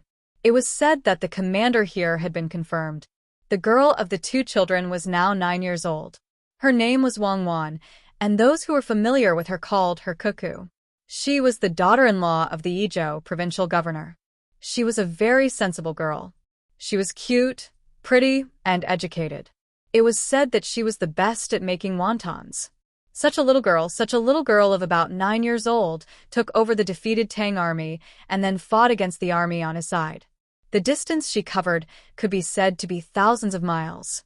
She schemed and set up ambushes everywhere. She was invincible and invincible. According to the art of war, she was as swift as the wind, as slow as the forest, as fierce as the fire, as immovable as the mountain, as unpredictable as the shadow, and as swift as the thunder. When did the Tang army have such a person? When did the great Tang become accustomed to letting a child lead its army? These did not seem to be important anymore. What was important was that the main force of the Tang army was still there, and they were still as ruthless as before. No matter how hard they searched, they were still nowhere to be found. The Tubo generals had already lost their temper from the beating, but they had no choice but to fight. She had already released the news that she was just a child, and she was the one who killed them until their blood flowed like a river. If they couldn't even deal with a child, what kind of country would they have? As a result, more troops were mobilized and the Iron Cavalry took up their positions. So many people, so powerful, all for the sake of defeating a 9-year-old girl, Cuckoo. A very nice name. Recently, the officials of Pengzhou no longer placed their official duties as their top priority. All they thought about every day was how many Tibetans had been killed by the logistics battalion. A few days ago, Idyll had already delivered the latest news to Pengzhou. When the officials of Pengzhou saw the battle report, they were speechless. The person had been confirmed. She was Zhang Zhong's daughter-in-law.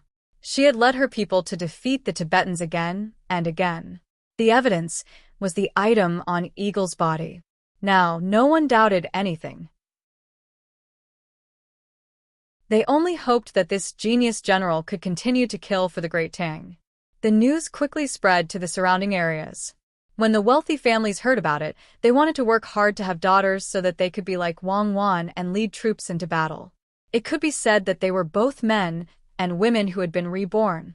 Of course, no one knew that this was what they thought. They also didn't know that this sentence only appeared when the Great Tang was in danger. The people of Idyll also received the news. Zhang Zhong was so excited that he didn't know what to do. He didn't expect that not only were his son and daughter-in-law fine, but they were also hiding under the eyes of the enemy. The army that they led didn't lose too many people and still had the strength to fight. Jiang Wang clan and the people of the Wang family were also glowing, especially Wang Wan's father. In the past, he always felt a little inferior. Although his daughter was powerful, the one in charge was his son-in-law. He followed the Zhang family everywhere and wanted to do something to prove himself. However, he never had the chance. Now, the chance had come. Did you see it? Did you see it? The daughter of the Wang family is not just a decoration. The child of the Wang family is also powerful and can fight. Who can? Who in the world can have a 9-year-old daughter like this? In his joy, he dragged the people from the various strongholds to drink as much as he could. At the table, he kept talking about how he felt when his daughter was born, and how he felt now that his daughter was born. He was right. Even if the chief of the stronghold didn't want to listen to his boasting, he had to bear with it. He knew that he wasn't boasting. His daughter had done it. Old Man Pai and the other two gathered again. They looked at the news and didn't speak for a long time. After a while, Old Man Chong said, "Look, it's not wrong. It's the two children who are commanding, and it's cuckoo." Did an expert teach the two children different skills? This time, the Zhang family and the Wang family's momentum has been established. In the future, ordinary people won't dare to provoke them. If they can compete in civil and martial arts, who can be a match for them? Old Man Pai didn't expect Cuckoo, who always smiled when she talked, to have such ability. In the past, when he was with Xiao Bao and Cuckoo, he mostly looked at Xiao Bao. Cuckoo always stood behind Xiao Bao. One was to support him silently, while the other was to protect Cuckoo at all times. But when it came to fighting, Cuckoo automatically stood in front, while Xiao Bao ran behind Cuckoo to support her. All the logistics were done by Xiao Bao. How were they still two children? Many adults couldn't do this. When one appeared, the other immediately hid. One was in the light, one was in the dark. What would happen when this pair of children grew up? Yes, they didn't need to grow up. They could do it now. If they were given a chance, they would definitely grab it. It seemed that he didn't make the wrong choice and helped the right people. In the future, the Tang Empire would be handed over to them. Thinking of this, Old Man Pai sighed and said, "I hope Cuckoo comes back soon. If she's surrounded there and something happens, it'll be a loss for our dynasty. If there's no other way, we'll force Pengzhou to send troops. Aren't there many people who want to join the army now?" Old Man Yao tried his best to control himself and not let himself get too excited. His body had always been weak and needed to rest. He was afraid that he would get too excited when something happened. He, who had been the prime minister many times, had trained himself to not be shocked by honor or disgrace.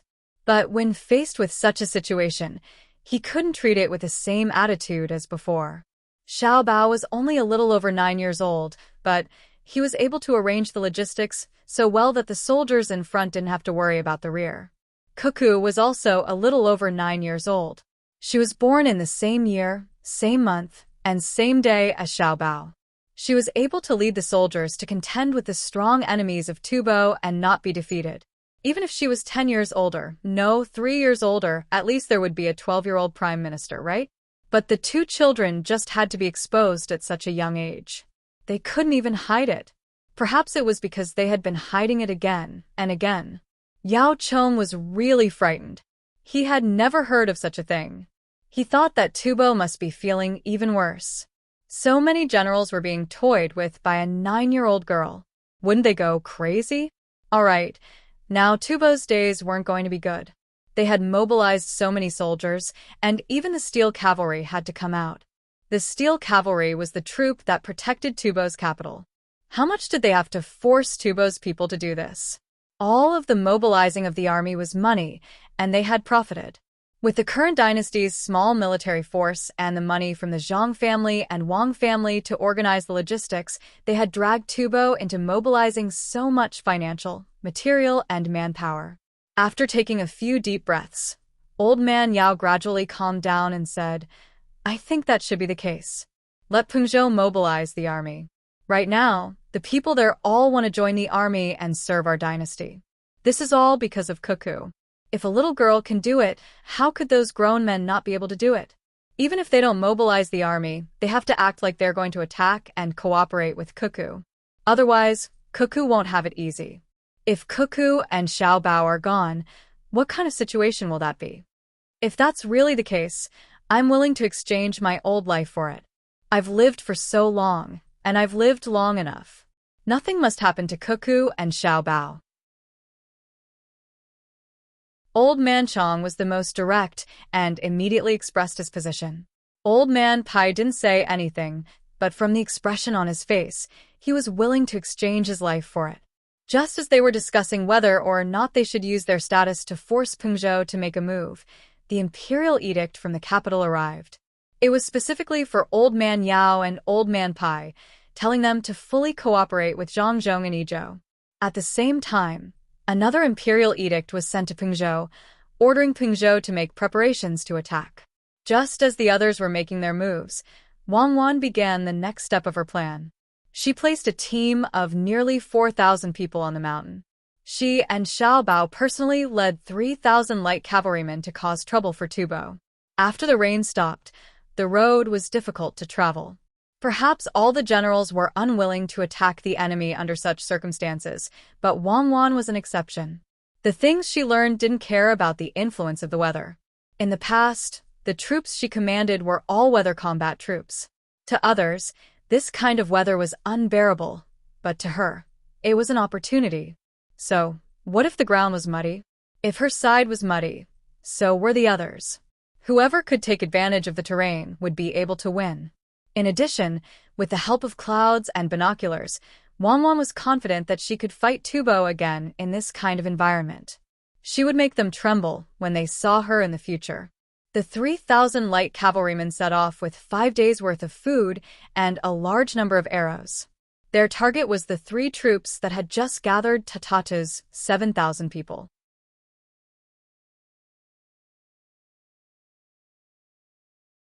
Chapter 6:29. Bows and crossbows are hidden, saddles and horses are hung, hooves are torrential, angrily trampling Jin Chuan. Life is on the blade, soul is on the bottom, arrows are like a storm, wind is like a storm. Ask the enemy if they are afraid. Their bodies are in the yellow sand. Blood is spilled. Looking at the Jiang Qianggu pagoda from afar, he sneered and flicked his hair. Perhaps it was because of the rain, but Ko Myuk had been in a bad mood for the past 2 days.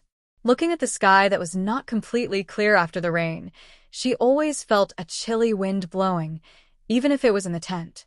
In fact, he knew what he was worried about. He was afraid that he would follow in the footsteps of 20,000 people against 7,000 people. It did not seem to be a lot, but the other side only had a little more than 10,000 people. At that time, the Tang army was still in low morale and did not have much rest. At this time, the Tang army's morale was so high that his own army could not compare with it. Moreover, they hid and rested for such a long time. It was true that the general was the courage of the soldiers. It was true that the same soldiers became different after changing the general.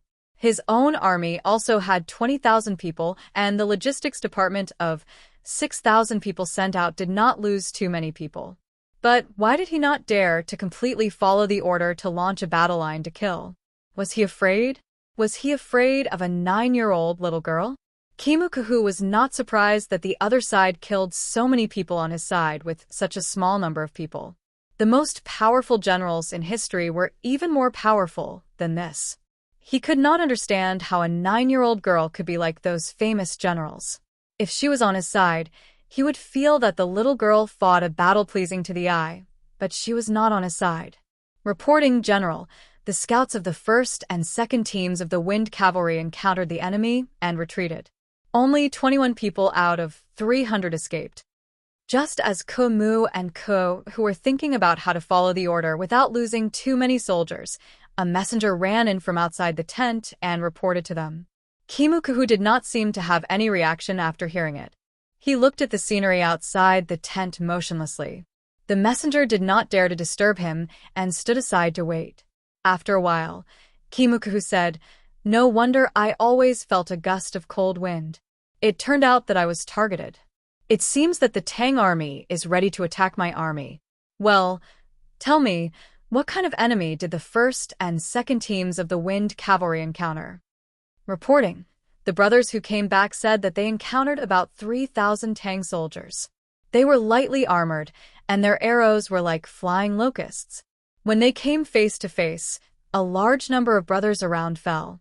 Fortunately, the road was muddy, so they managed to escape.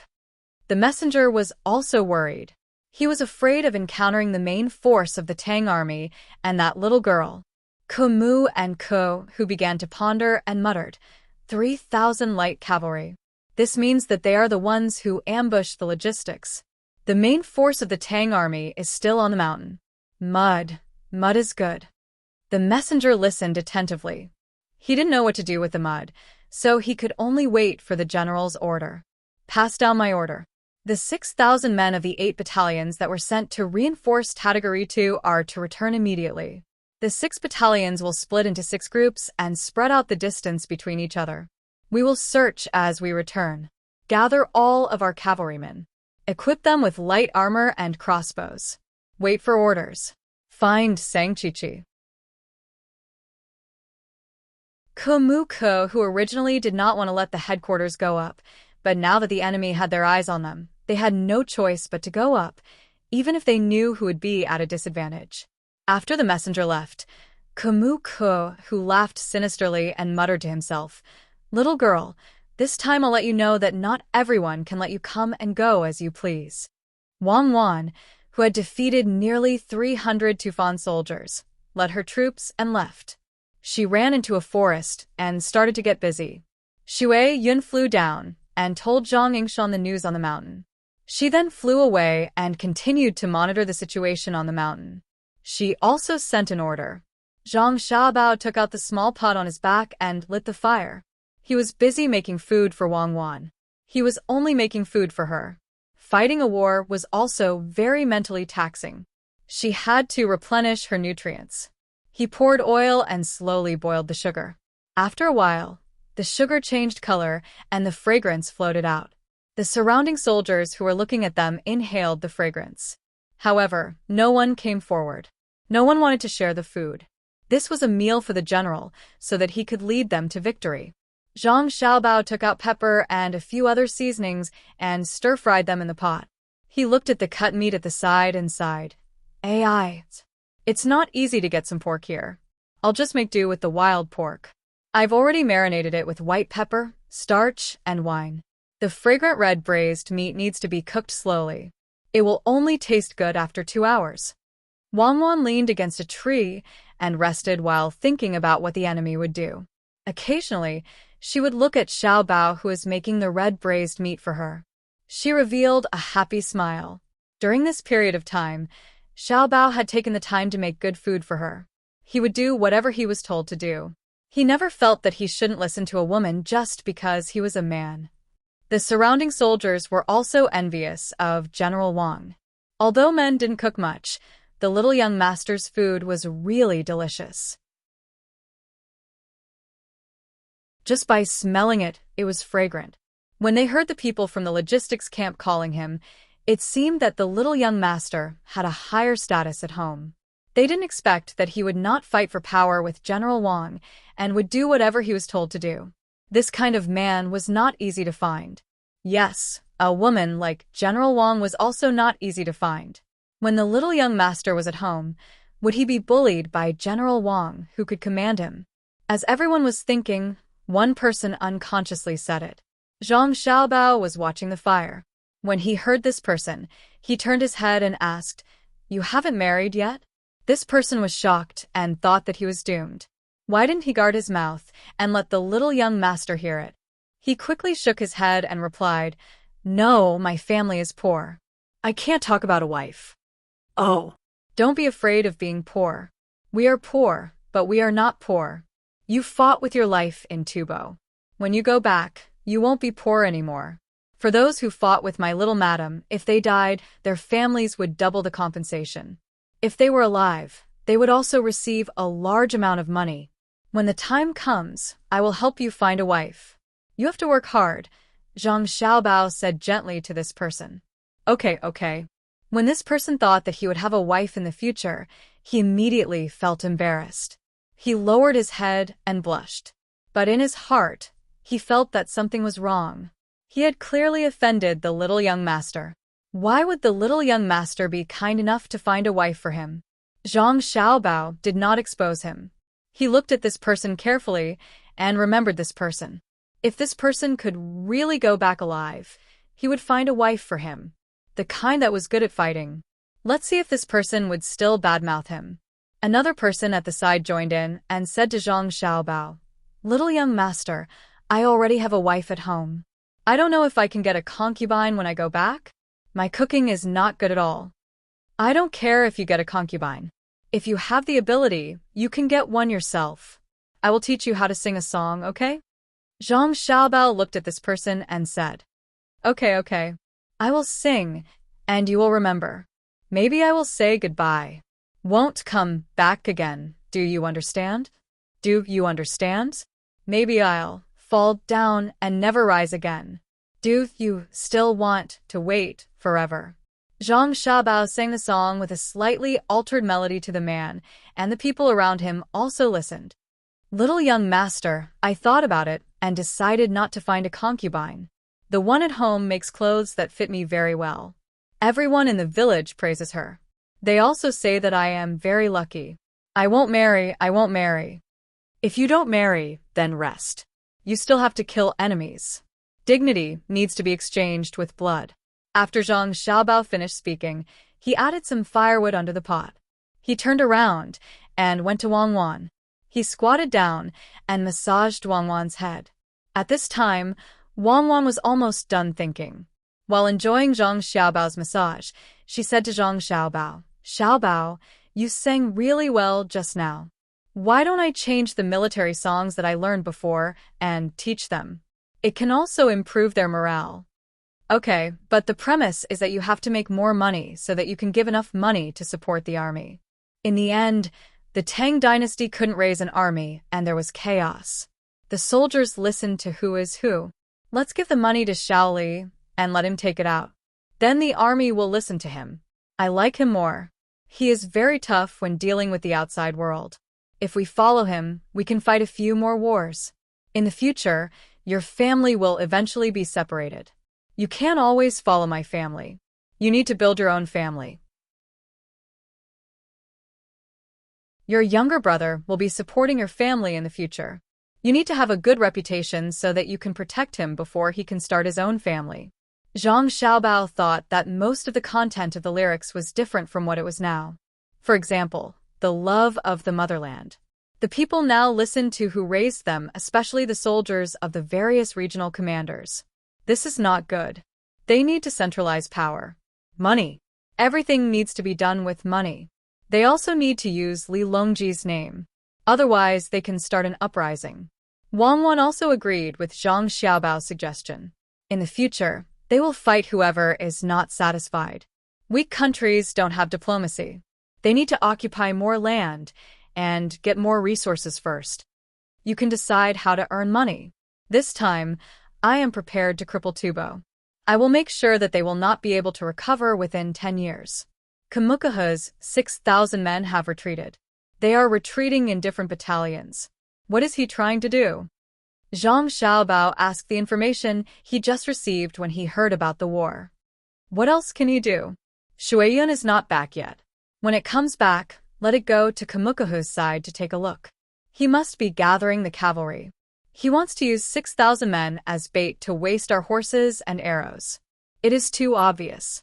He is smarter than Tadamatu. He knows how to use bait. He probably knows that we can only use light cavalry to fight against light cavalry.